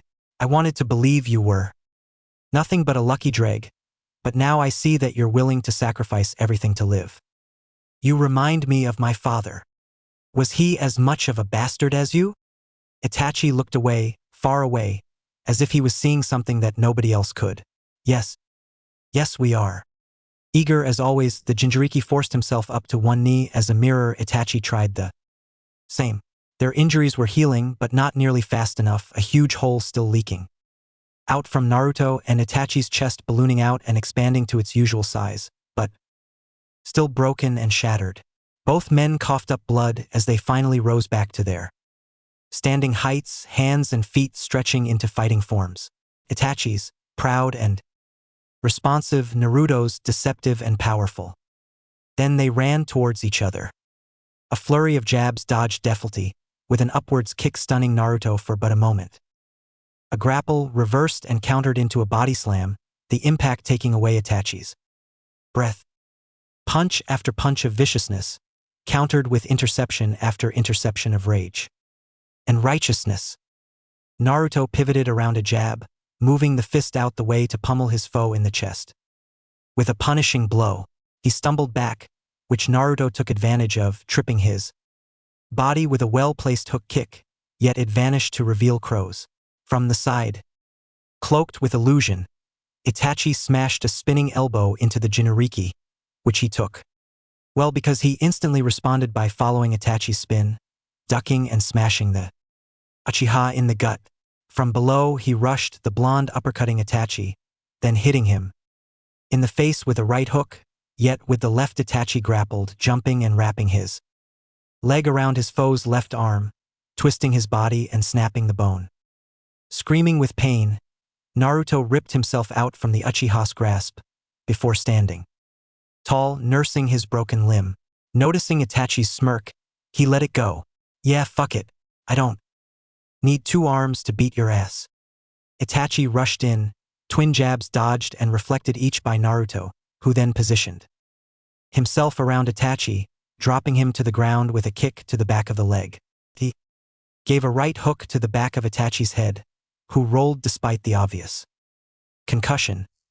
His dazed eyes still enhanced enough to know Naruto's next movements, which barely allowed him to not get his head taken off by a overhead with enough force to destroy one's body. Itachi tried to attack from behind, but his head trauma slowed him down enough so the Uzumaki could catch his arm in a hold, letting him get close enough to smash his skull against Itachi's. With both men's skulls bleeding, Naruto smashed singular fist after fist into Itachi's head, throwing a roundhouse against his temple for good measure, trying desperately to ruin Itachi's greatest weapon, his mind. In jutsus with the Rinnegan, Itachi might have just won. His trump card should have let him win, but in taitsu, Naruto was unmatched. Even now, his durability, endurance, everything. Against an Itachi in his prime without any chakra, of course he would win. Now, with Itachi reeling, Naruto took his head into his arms, a rear naked choke he was nearly too tired to hold. Blood was getting in his eyes, and it stuck his blonde hair to his head, yet he was smiling, hearing the choked gargles of his foe from next to his chest. Itachi smashed his head into the blonde's, stunning him as he escaped, regaining his breath in gasps as he unfurled kunai, launching them at the Jinchuriki to create space. The ones that weren't dodged were reflected. Itachi realized he had nothing left. He had used all of his tricks, all of his abilities, all of his chakra, and still he was going to lose to this bastard, this brat. And that same brat was smiling, blood pooling in his mouth and rolling down his forehead. "What's the matter, big bro?" he taunted, his stolen eye shining with sadistic glee. Scared, the brother rushed at the fool once more, desiring nothing to see him dead. 2 jabs were blocked by the blonde, but the third spinning backhand wasn't. A kick pushed upwards, threatening to break his jaw, but Naruto blocked it with 2 hands, his counter parried by the tired Uchiha but still rattling him. A step back was all the Jinchuriki needed, pushing off the ground with a knee to the face, one that was blocked but put Itachi off balance. One more. Naruto came down with a flurry of strikes which was returned by a flurry of Itachi's own, the 2 exchanging vicious near-lethal blows before both were even on the ground. Then his feet did hit the floor, and he hugged the Uchiha. In Itachi's chakra drained, physically exhausted, migraine-induced and blood-starved brain, he thought that it felt nice. He looked up and saw the clone carrying a Rasengan push it through both of them. "Ha! So that is how it is," Itachi said, the Rasengan piercing his heart but not Naruto's. Weakly, he stumbled and then fell back, eyes looking to the sky. It looked peaceful. Itachi thought of his brother. Everyone knows Itachi never deserved a good life after What he did, Itachi being more familiar with that fact than anyone else, but selfishly he wanted to see Sasuke in heaven. The blue of the clear sky reminded him of his little brother, empty and beautiful and something we try to take for ourselves when really everyone deserves it equally. Maybe there was an afterlife, he thought finally. Or maybe people like Naruto Uzumaki were proof that they were living in hell. Lungs pierced by his own jutsu, Naruto fell to the ground, shirt destroyed in the battle, the surroundings scarred, his chakra drained, body covered in cuts and wounds, and a smile on his face, blood welling in his gums. After all that, he had won, and he couldn't be happier. Sitting up and pushing himself up on a surviving tree, he looked at the dead, lifeless body of his foe and told it, "You were a good opponent, Itachi." His smile was wide and not taunting, nor mischievous, but genuine. Another push of his broken body, which was rapidly healing itself, put himself on both feet. Without Kakashi, Sasuke, I doubt I would be the man I am today. You were all pathetic, yes, but I owe you that at the very least. For that, I won't ever forget you. Nobody spoke back. In the echoes of victory, Naruto was alone. Just a little, his smile faltered. The winds of Suna at this time were calm, where they typically raged at all times. Enraging traders and terrifying tourists, now they had settled. Gaara was told this was a sign of good fortune, but he wondered if it was a sign of a curse, that soon the power of their wind would vanish. It was because of that lack of sand that the visibility was much better. They could see further and hence noticed a figure walking towards the village. That much wasn't suspicious, but the fact it was a figure without a carriage was the most terrific thing. And the reason why Gaara was flying on a bed of sand towards it was because it had more chakra than the one-tailed beast. And so filled with a mix of fear and excitement, Gaara approached this being. When he reached it, the figure stopped and raised his hood. "Hi Gaara. You remember when I said I would be Hokage?" Gaara looked back to red and purple eyes on a familiar whiskered face and felt afraid. "Why?" "Because I have a plan." A knock at a door rang out. Temari, knowing the visitor's presence far before they decided to announce it, but appreciating the politeness, walked over, twisting the knob and opening. "Hey Temari," said the other blonde, his whiskered cheeks and sunny smile nostalgic to her. She smiled back, motioning for him to come in, noticing how much bigger he had gotten. He was taller than her now, and much wider, muscles clear as day under his white cloth scarf and black and brown ninja uniform, which signaled him as a part of Suna's military, though a distinguished general instead of the common foot soldier. Walking further into her flat, she fell into a seat on her couch, patting the cushions to signal Naruto to sit next to her. "Come. I saw you at the ceremony earlier, but I haven't gotten to speak to you yet." The Jinchuriki, though one could argue he didn't count as one anymore, what with the ego death of the tailed beast inside, complied, and the two stared at each other, an awkward tension between them as neither summoned the courage to talk. Naruto, ever brash, started first, saying, So, are we still a thing?" Temari looked at him, with her deep and beautiful turquoise eyes, ones which he swore he could get lost in forever. "Of course, cutie." The man shook his head. "I'm not cute. You are to me," Temari stated, leaning her body into him, resting on his shoulder. Naruto wrapped his arms around her, holding her tight and close, and so they laid for a while. Temari caressed his face, looking into his deep blue eyes. "Naruto, could you let me see your real eyes?" He laughed. "These are my real eyes." She pouted, and Naruto sighed, dispelling the genjutsu that covered them. Instead of blue, they were now purple and orange, a Rinnegan in one, and Itachi's Amaterasu in the other. "Happy." She leaned up to him and caught his lips in a kiss. "I love you." "I know. I love you too." For that moment they rested. Before war. Sakura hated being Hokage. She hated the work and the hassle and the constant management of responsibility, and how much of it had to be hers. Despite it, she continued at the job because she was damn well good at it. Success rate of missions was the highest it had ever been, training workshops and team combinations furthering the potential of each recruit by what seemed like miles. Her own strength and that of the Konoha 10 had blossomed over the past year, until it seemed like they were all close to breaching that barrier of S rank, with a few of them like herself and Niji already being squarely inside that bracket. But she mostly hated being Hokage because she knew despite all of the training she did, Naruto was still stronger than her. While she was scrambling and worrying about whatever bullshit Itachi would be doing that week, Naruto had killed him and Sasuke and Kakashi all in a month. That level of progression and mastery was unheard of since the founding of the Leaf Village, and Sakura didn't like her chances against the first Hokage, or for that matter Madara. The sixth she was, and the sixth she will stay, but Naruto will be the seventh if she lets him fight her. So she won't. That was the outline of her plan, pretty much one which had been planned with Shikamaru for the better part of a month.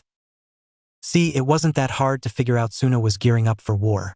With the leaf, it was obvious, and with how Naruto had been getting more and more confident, him staying hidden for so long could only mean he was in Suna, that and her spies were either dead or gone to ground, which in either case was fucked.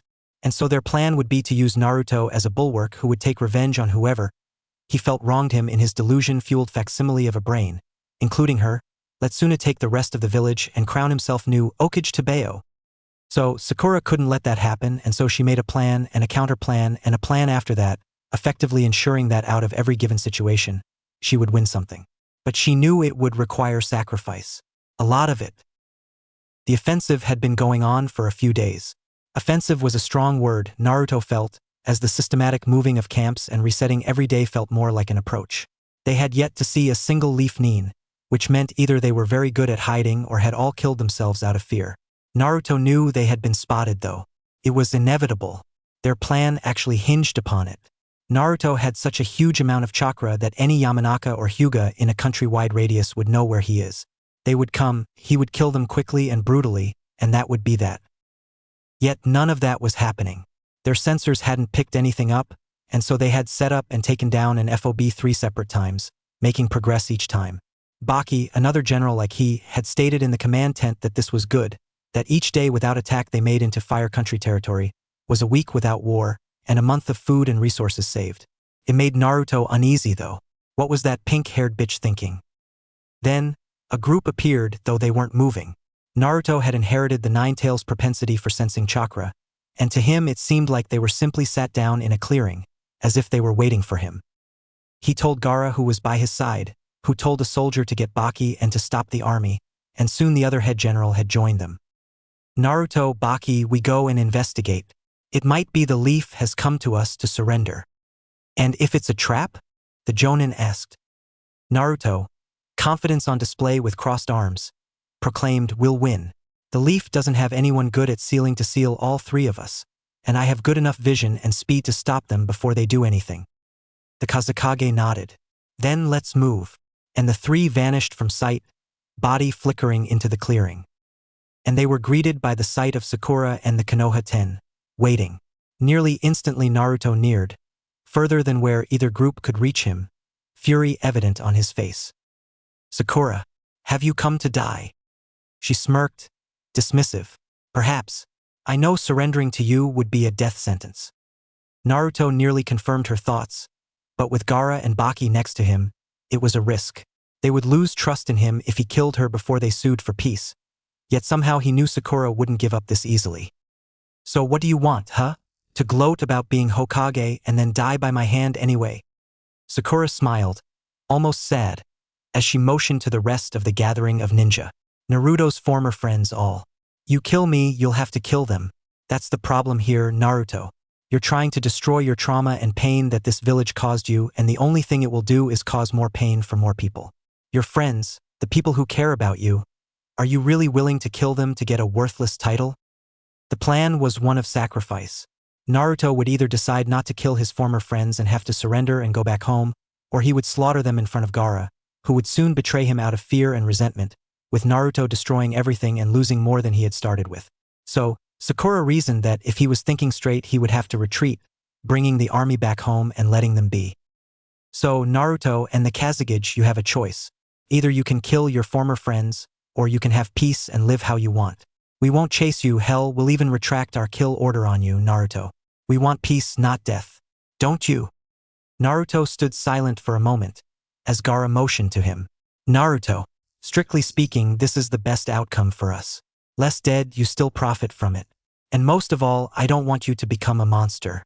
I don't want you to have to kill your friend Dash. Then Naruto vanished, appearing a distance away with his hand in the gut of Hinata. For a moment, nobody moved. Yet as the Hyuga's body dropped to the ground, limp, the Jinchuriki spoke. None of this is real. All a deception. All fake. Gaara spoke, incensed and shocked. What do you mean, Uzumaki? Those were your friends. Shaking his head, Naruto grasped onto the corpse's face and pulled, the skin falling off easily and revealing a brown-haired Kunoichi instead. None of them acted like my friends. All fake facsimiles, none speaking because their roles weren't well put together enough. He sighed, ripping his arm out the body and throwing it to the floor, where the rest of the ANBU disguised as ninja were stood, kunai outstretched. Pathetic, Sakura, really?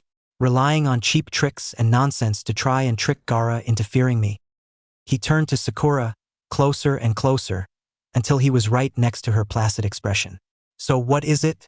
Will you surrender, or do I get the chance to kill you? She smiled again. You always were hopelessly brash. Taunts? He spoke, placing an unsealed kunai against her neck, close, pressure building up. Surrender now, Hokage. Sakura held her hands to the side, opening pink lips calmly, as if the most powerful shinobi in the elemental nations wasn't currently threatening her. Please, even if you slit my throat, I'd live. I get your meaning though, Naruto. If my first plan failed, the second was such. If I died, a seal would go off and alert the rest of the Leaf and the alliance we made with Waterfall, and they would swarm this position, and though you would win, both Suna and the village you tend to inherit would be in ruins. If not if, when the other nations saw this weakness and attacked, the nation would be too weakened to defend, and both villages would be destroyed. I have set this up so that if that happened, no decisive victory would allow you to win, and eventually you would die not due to a lack of power but to decay. Gaara spoke, angered. You'd let that happen to your people? She hates me just like everyone else in the Leaf hates me. It doesn't matter though. I'll show you. I'll rule over you.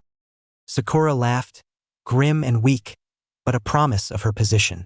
You see, Kazekage, what I stand to lose. This is a gamble.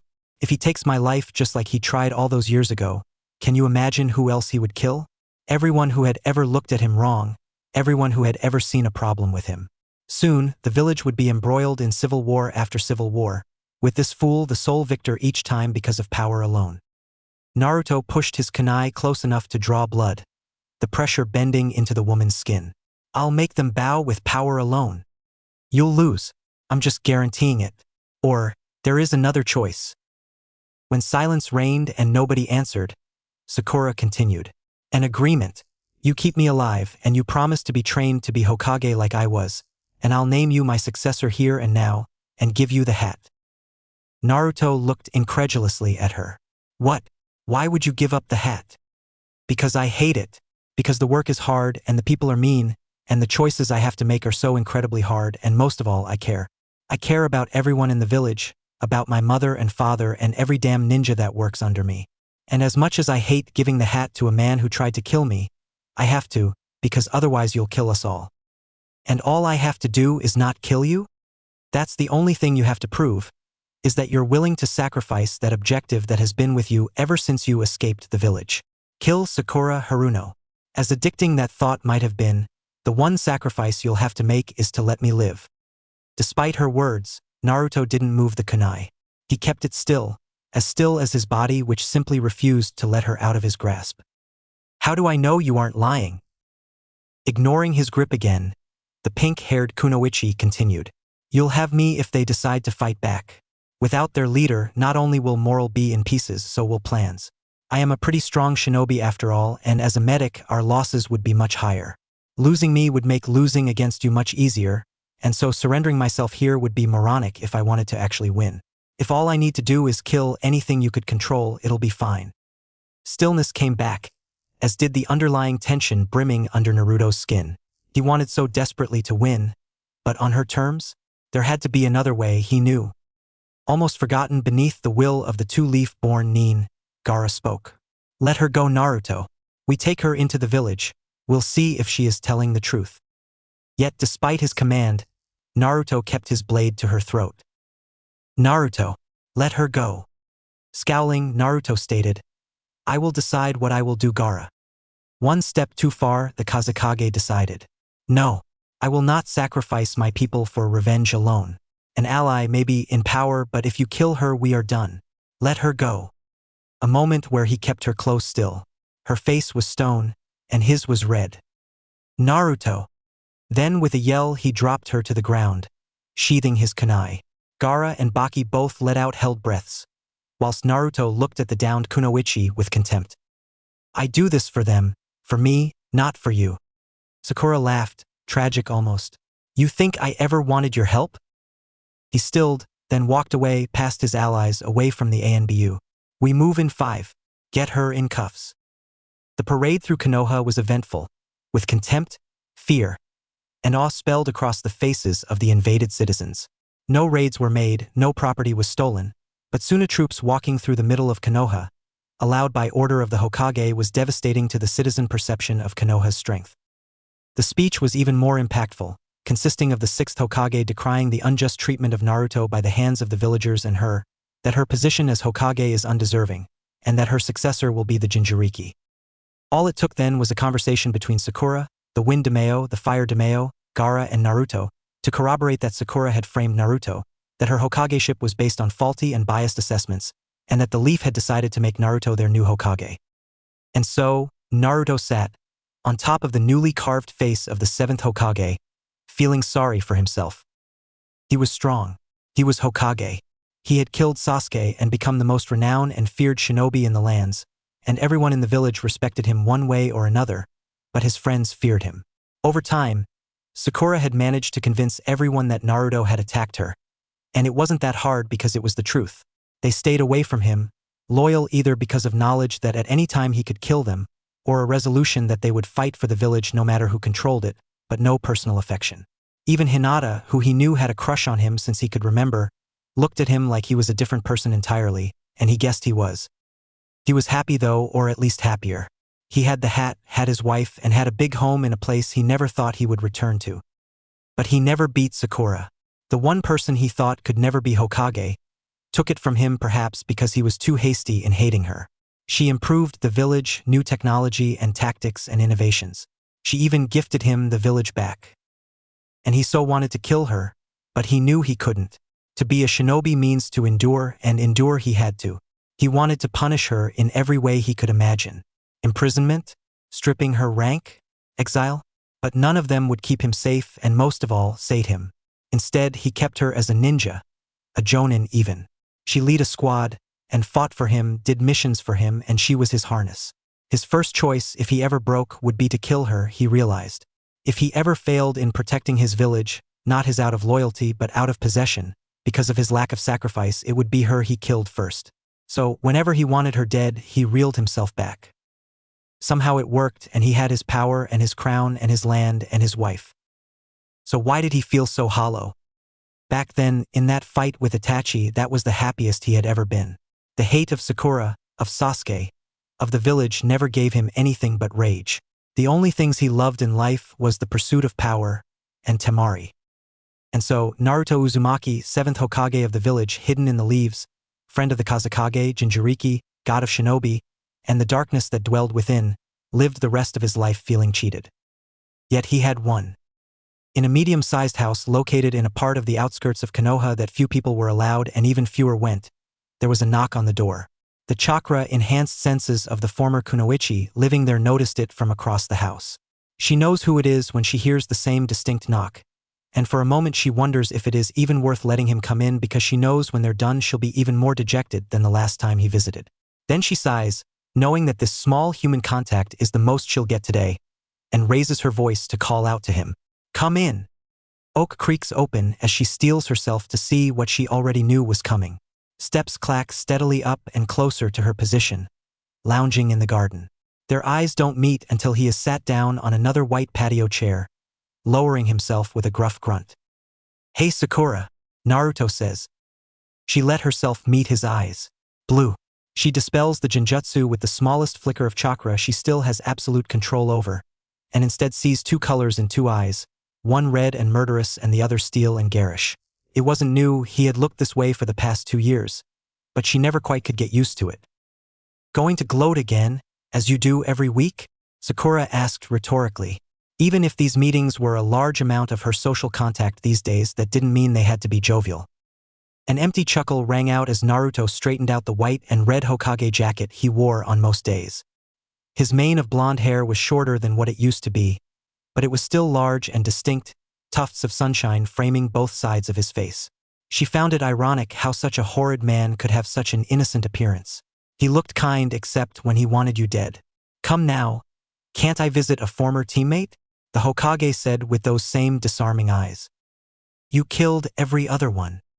Oh, Naruto asked. Is that a request I hear? The pink-haired Kunoichi shook her head. A fact. Nonplussed lips on the unimpressed former Hokage faced the current as his obviously fake smile stretched into a sadistic one. If you want, you can try to escape. Why would I do that? I love this village. I would have sacrificed anything for it. The fake smile came back. And I suppose I have you to thank for sacrificing your position, Naruto proposed even as the fact annoyed him. Sometime in someplace foreign to the Kunoichi, the seventh had decided that everything he ever earned he would have to have a hand in. A gift was an insult and denial was war. My position? The real sacrifice was freedom, she said, eyes burrowing into Naruto's. The sadist was back. Well, I can't let you out, can I? You would convince your friends to rise up against me. As if they weren't already. And yes, Sakura, they really are on my side. You just can't see it yet. What is that meant to mean? It really doesn't concern you, he said, trying to infuriate her. Naruto did this a lot. Each week since becoming Hokage and trapping her in a house with only an ANBU detail to keep her here and a few visitors at a time, and only high-ranking and trusted shinobi with the Hokage's permission at that, he would come up for a time and try to annoy her. She wondered if he wanted her to try to kill him just so he would have an excuse to finally end her. But she knows that's not true. He simply believes the best way to soothe her to an early grave is to stress her out until her heart gives. Spite makes right makes might.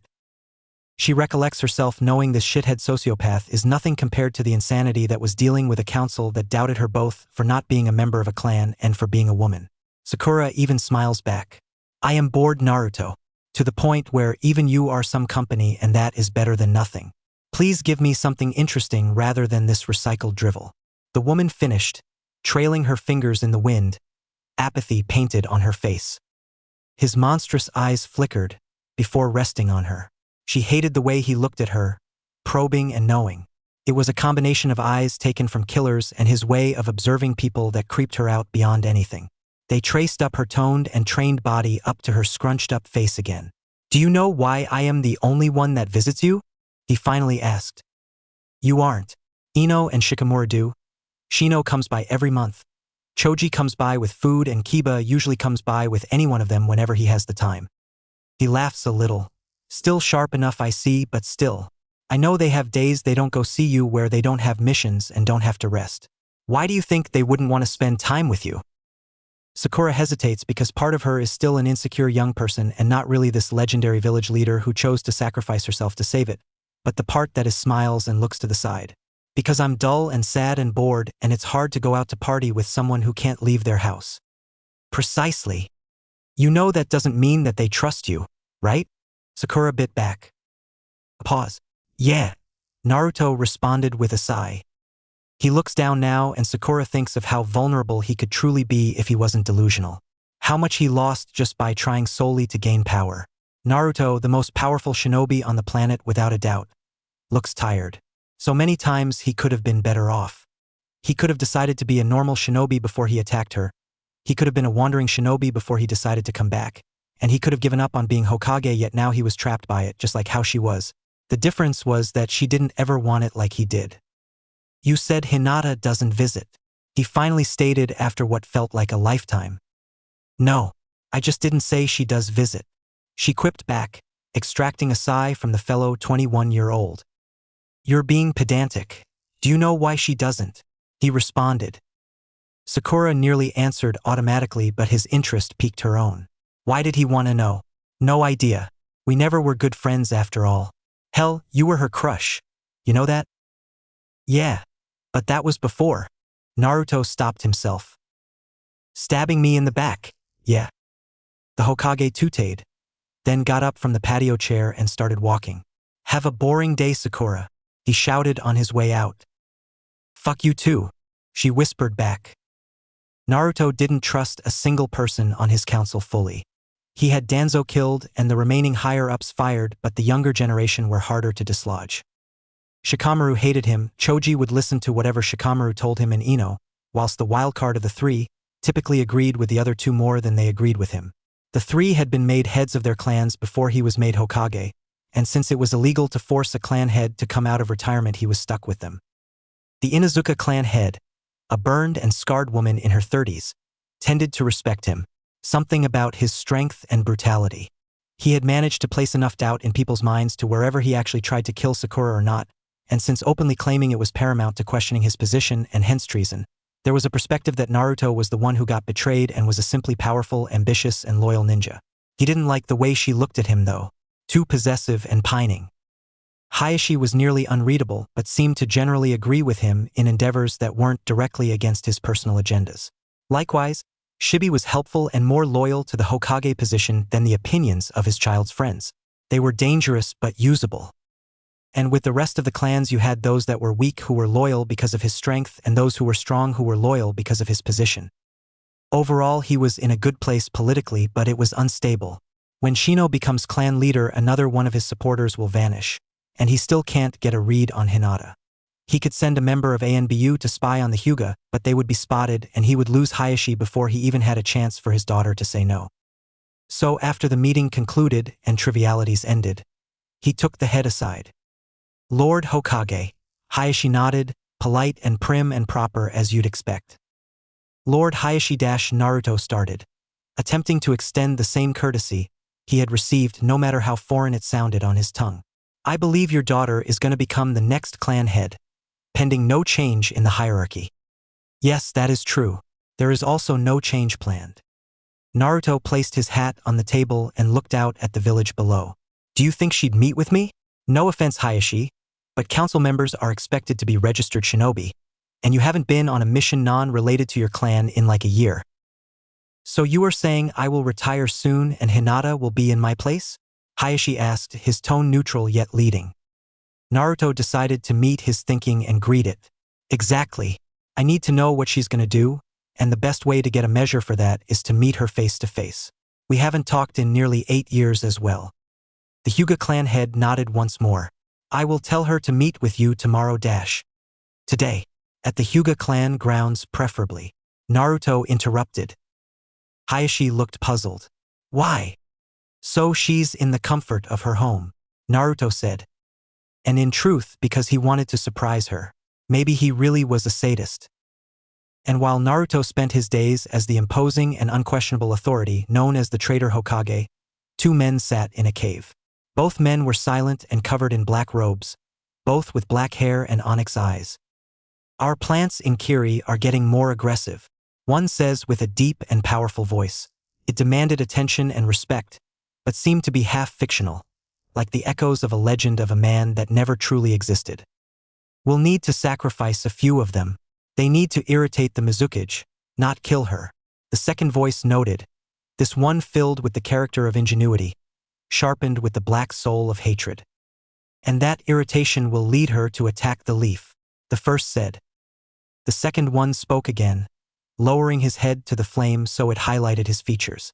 And then we kill Naruto, he ended, his eyes shifting into a Sharingan and a Rinnegan. 1 year and 9 months earlier. Sasuke Uchiha woke up. He looked at his hand, then his arm as his body lurched up from a deep rest. His muscles weren't atrophied, but his body ached more than he can remember it ever doing. The last thing he could remember was that blonde bastard looking down on him with a murderous look in his eyes. Took him a moment, but he realized he had lost. Before he even got to kill Itachi, he had lost. But somehow he was alive.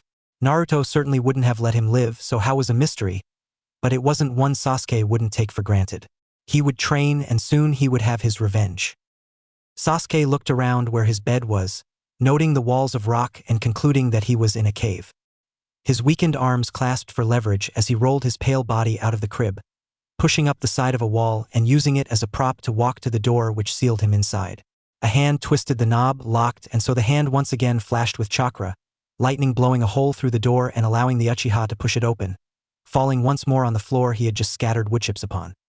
It was demeaning, being forced to crawl with a weakened body, but the thing that actually unsettled him was his right eye. It was clouded, more so than his other, and as one of the sole surviving members of a clan famed for its oculary power that made him feel more powerless than his decayed body. It was there, the young Uchiha crawling on the floor wondering just how he was going to get out of this seemingly infinite series of cave tunnels. Did a man seem to materialize from thin air? Sasuke saw the cloaked man, a mask framing his face, and forced himself up on a wall, before collapsing into the man's arms. "Get off of me!" Sasuke shouted. As commanded, the man let go, leaving Sasuke on the floor and able to look up to the man. He had two eyes, one purple and the other a Sharingan with the image of a shuriken printed onto it, sort of like Itachi's eye.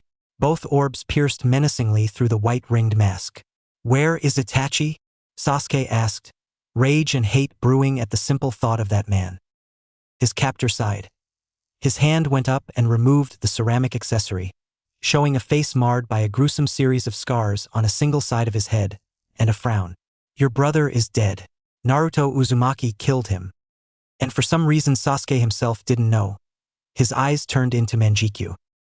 Hinata was not a weak woman. She may have had been weak as a girl, but now she was older and with that age became experience and a sort of enlightened understanding of one's own capabilities. In the days following the Sasuke retrieval mission, more so than anyone else she had spiraled into a craze. She didn't do as well on missions, her team started leaving her behind. Her father soon threatened to mark her with a seal, like her cousins. And then Naruto betrayed them and something in Hinata snapped. Already she knew that boy she adored was dead, but it was that action that told her that there was no hope, no ray of sunshine or savior to protect her. The only thing that could save her was herself. One day she got out of bed and trained. She didn't eat. She didn't stop. She riddled a post with gentle fist strikes until it was destroyed, and she would move on to the next. At the end of the day her fingers were marred with her own blood. Her dainty fingertips were almost bludgeoned. Her lungs were drained of all strength. Her body burned and ached. Her chakra was almost completely depleted, and she felt accomplished. Hinata ended up not becoming clan heir again because she was born before Hanabi, but because she was too strong, mentally and physically, to be refused. And then Naruto came back. Of course she hated that he came back and Sakura handed him the position of Kage. Of course she hated how his very existence reminded her of the small weak child she had once been. But what she hated the most was his face, drained of all sunshine and splattered with blood and lust. How could they, the child and the murderer, have ever been the same? She wondered. Now her father told her the 7th Hokage was coming to visit, and that he wanted to meet with her, and she needed to wear a beautiful dress, and she nodded through all of it. Not because she agreed that her father needed to bend to this man, simply because she wanted to be done with it. So she stood, her dress lavender and white, shining in the blue moonlight that shone through the blindness window that surrounded her east-facing wall, waiting. The door creaked open and Hinata didn't need her Byakugan to tell who it was. Then she turned to him and it activated because she really did. A man, black-haired and black-cloaked, looked at her with twin Sharingan. She recognized the face as much as she wanted to forget it. She should have already. After all, he had been dead for 2 years. Sasuke Uchiha. He smiled in a way that mirrored what she had read the snake Sannin tended to do in his intimidation sessions. Hinata, he said with too much informality for the number of conversations they had ever had. Nice to see you after all this time, Sasuke continued, before dropping his body on the side of her bed as if he owned it. She stayed still, stood with a posture that demanded respect even though she knew this man would offer her none. What do you want, Uchiha? I am busy, in case you couldn't tell. The Hokage is visiting me, and if you two want a rematch, I would prefer you do it far away from my own quarters. No, I don't want to fight him. Not today at least. I am here simply because I want to give you an offer, Sasuke responded. Oh, Hinata asked, feigning interest to obscure her disdain. And what would that be? When your father retires, he will be clan head. I am sure that's why Naruto is visiting you too. The issue is that I know you have a not soft open heart.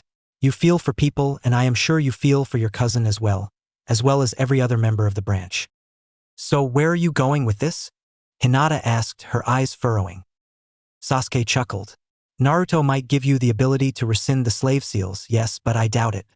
He will hang the possibility over your head for years until he has gotten all he can from you, and once the time comes he may not even do it. You know how brutal he can be even to those he once considered friends, so imagine how little he cares about the Hyuga.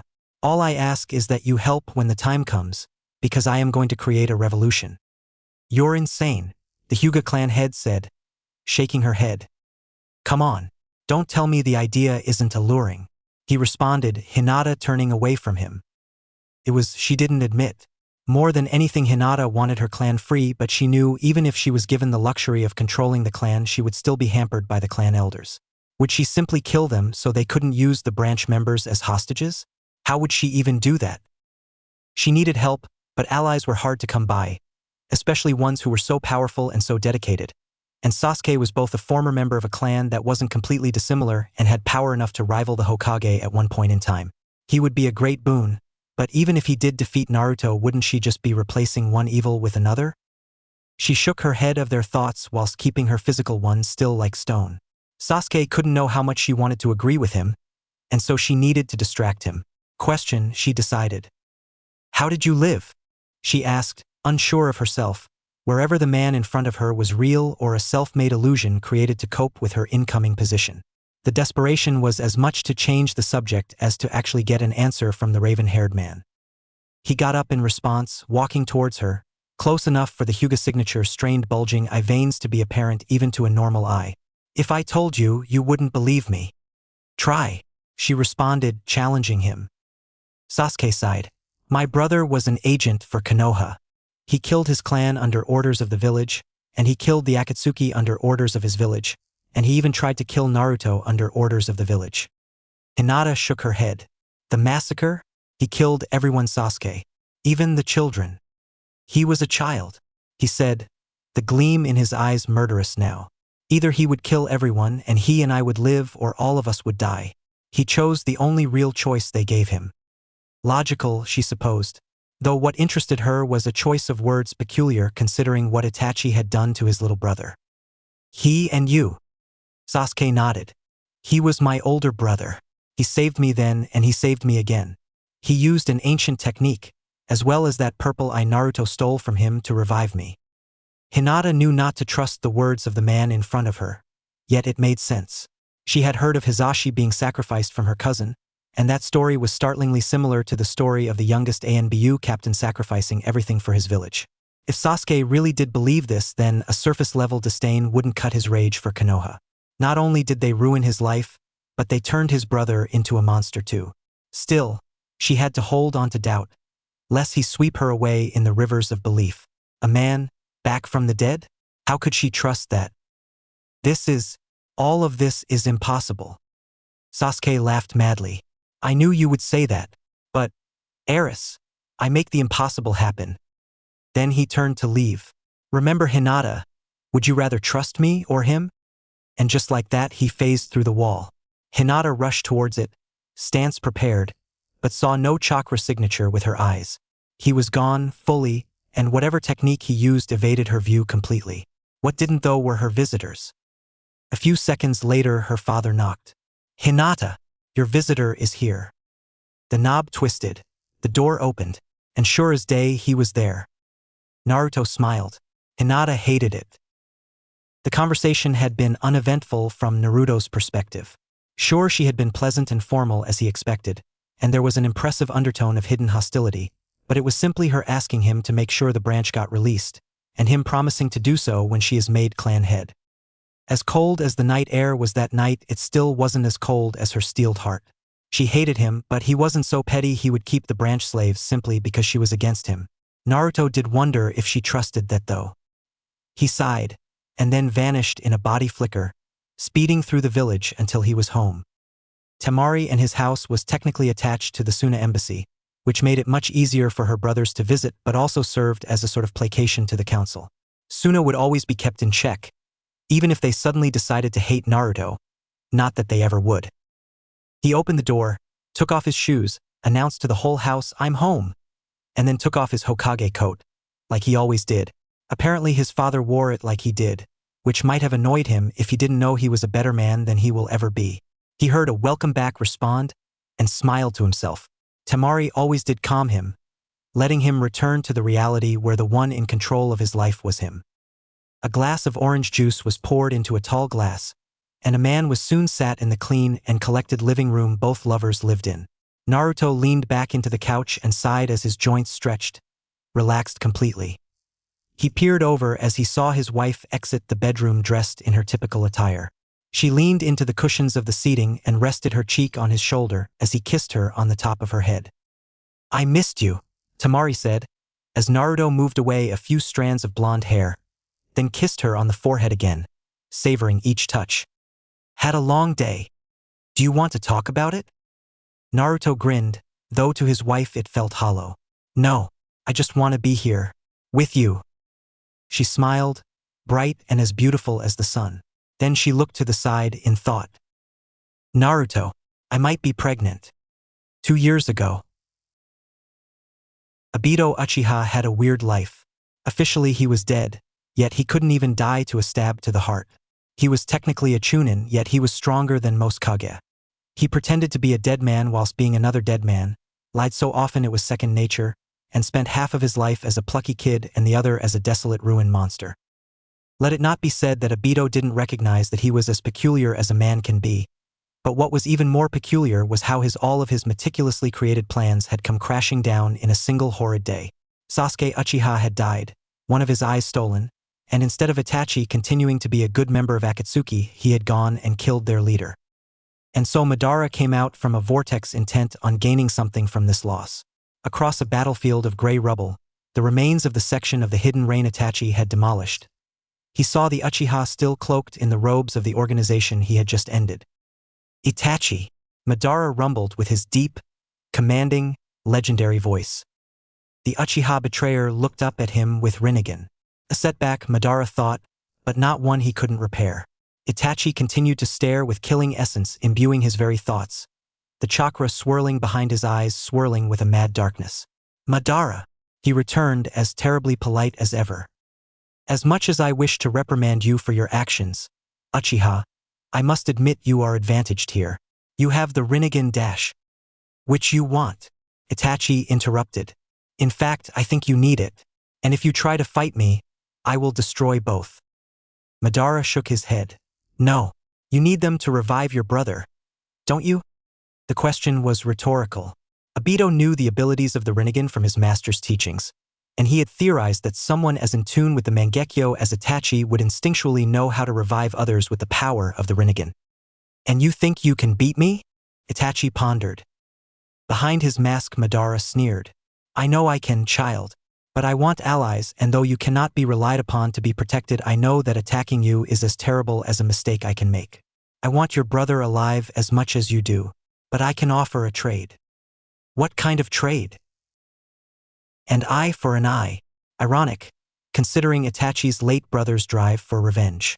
"I give you a replacement Sharingan, and you use Izanagi to circumvent the death that the Rinnegan revival will bring you." Itachi looked up for a moment, his eyelids closed, clearly thinking through the many possibilities that this choice presented. Madara was a genius, but not like Itachi. He was a genius of technique and subterfuge, rather than planning. That much was obvious from the wreck upon which he stood. "Then we will trade. I will hand you the spare Rinnegan, and you will hand me the Sharingan," he decided. Both men walked towards one another, so sedate it could be mistaken for a meeting.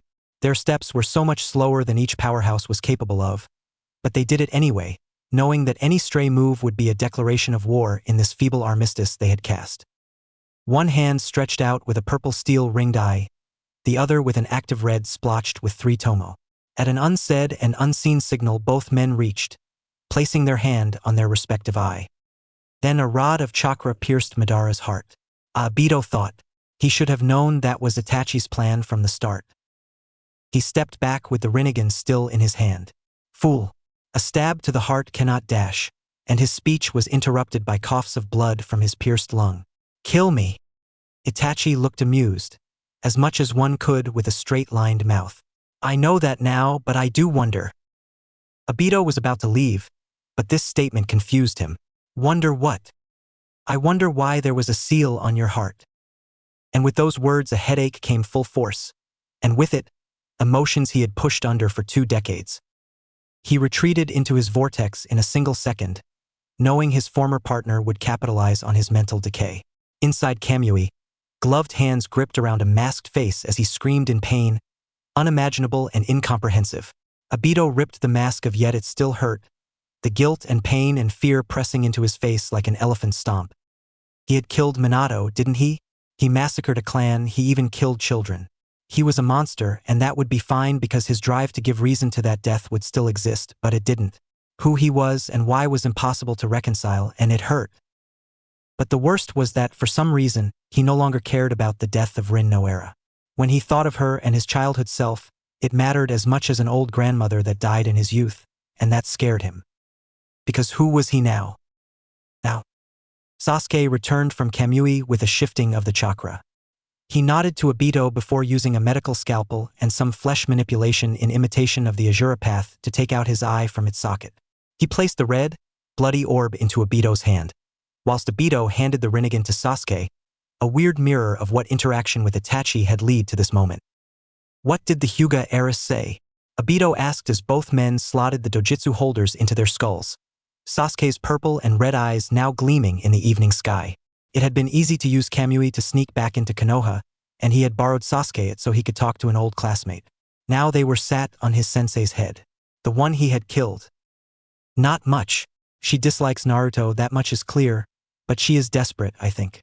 I should be a missing nin traitor to her.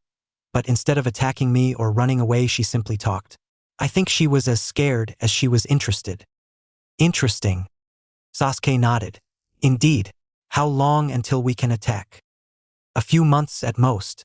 Kiri is at breaking point, IWA is easy enough to manipulate, and Kumo will jump at an opportunity for war. Obito responded, his words not muffled by the white-ringed mask he was wearing. So all we need is chaos in Konoha. Exactly. There was silence. Most of their conversations ended like this, Obito noted.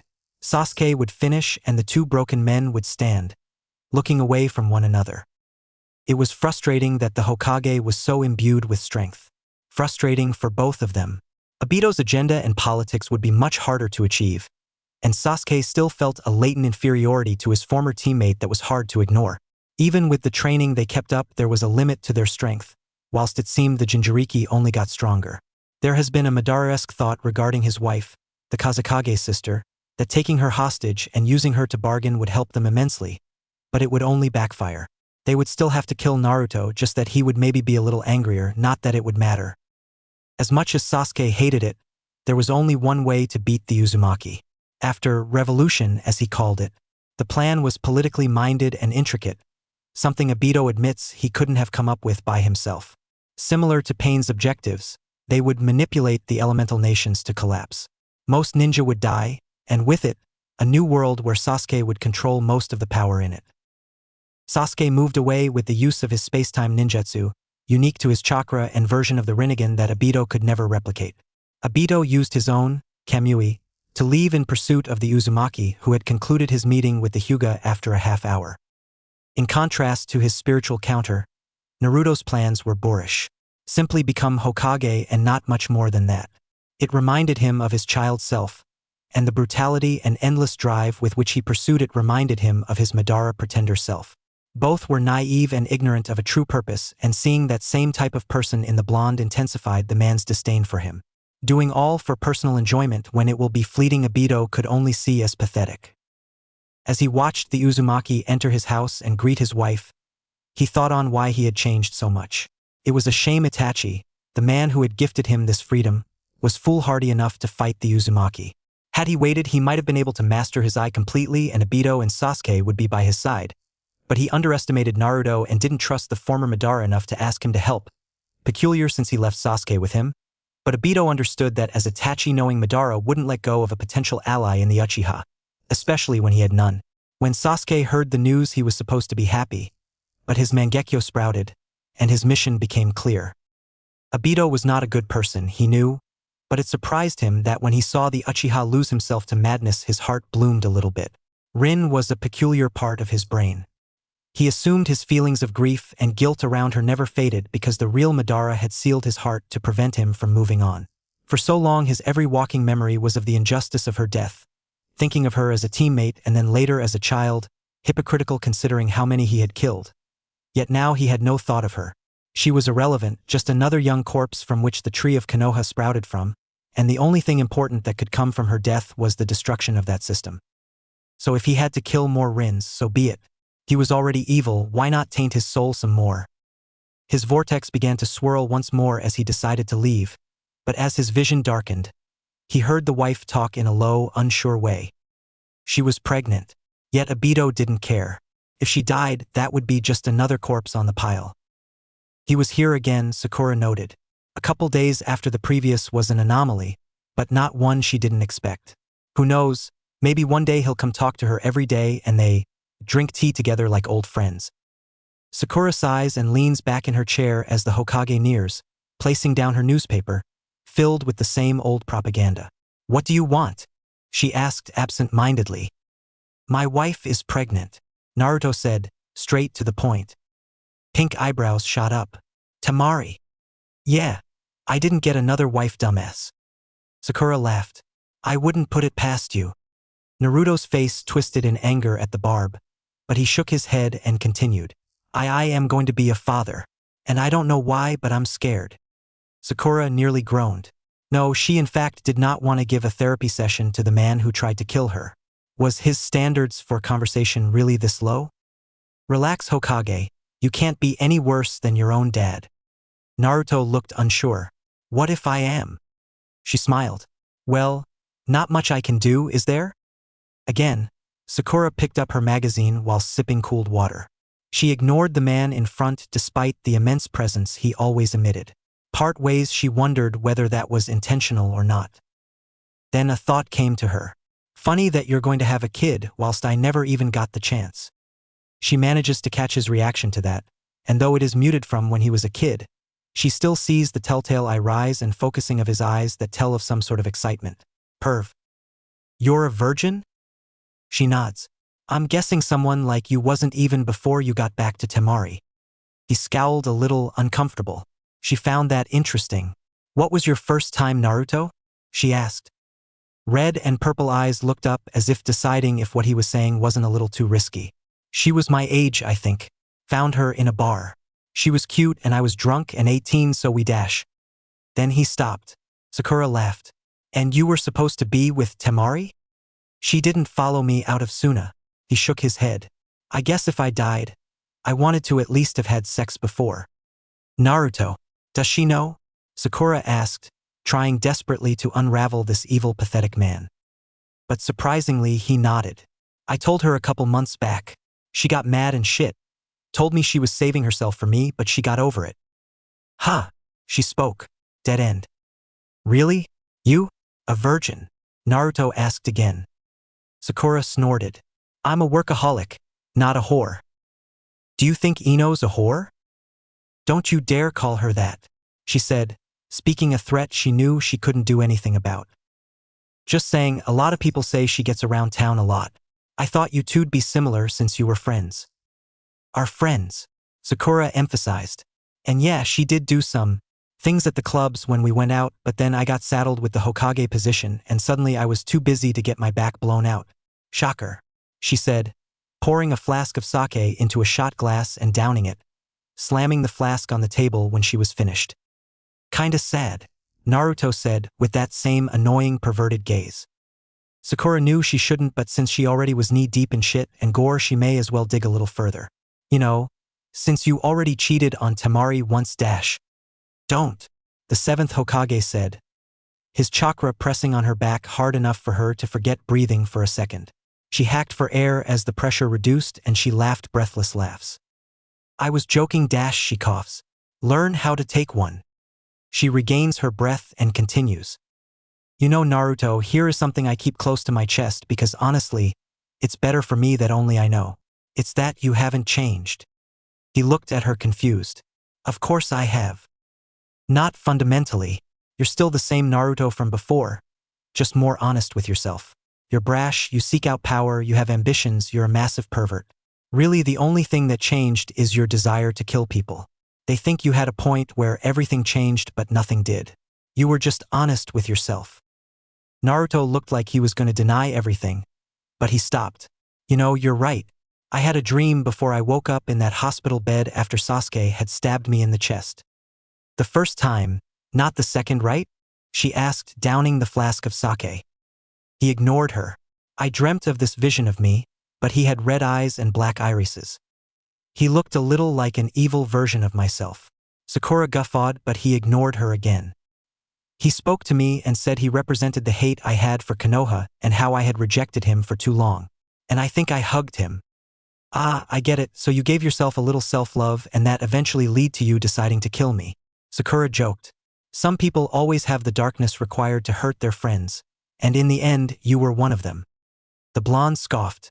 We weren't friends. Not then maybe, but for at least a little bit we were proper teammates going on missions and helping people. I missed those days. My hands weren't nearly as bloody and half of us weren't dead. Do you blame me for that? Sakura nodded. For betraying me, yes. Kakashi already wasn't doing well before you tried to kill me, but once you did, you drove him off the deep end. Sasuke, though. She hesitated maybe a little too long. Memories of feeling foolish for ever caring for him, and then when Naruto betrayed her too, hating herself for ever liking either of them. Honestly, she found it hard to trust any man after they and Kakashi had abandoned her. Romance wasn't on the table for a Kage, she told herself, but she knew she couldn't stomach trusting someone like that. Sasuke needed to die, so thanks for that. Naruto looked at her with chakra-enhanced vision, looking more surprised now than when she had given him the hat. Wow, the great Sakura Haruno thanking her arch-nemesis. She rolled her eyes. Not all sunshine and rainbows, dumbass. I wanted to kill him myself. I don't know if I could have, but you took that away from me. And for a little Naruto was silent. He simply looked into the distance at the blue cloudless sky above, before leaving without another word. Something was coming. She could feel it. She wondered if Naruto did too.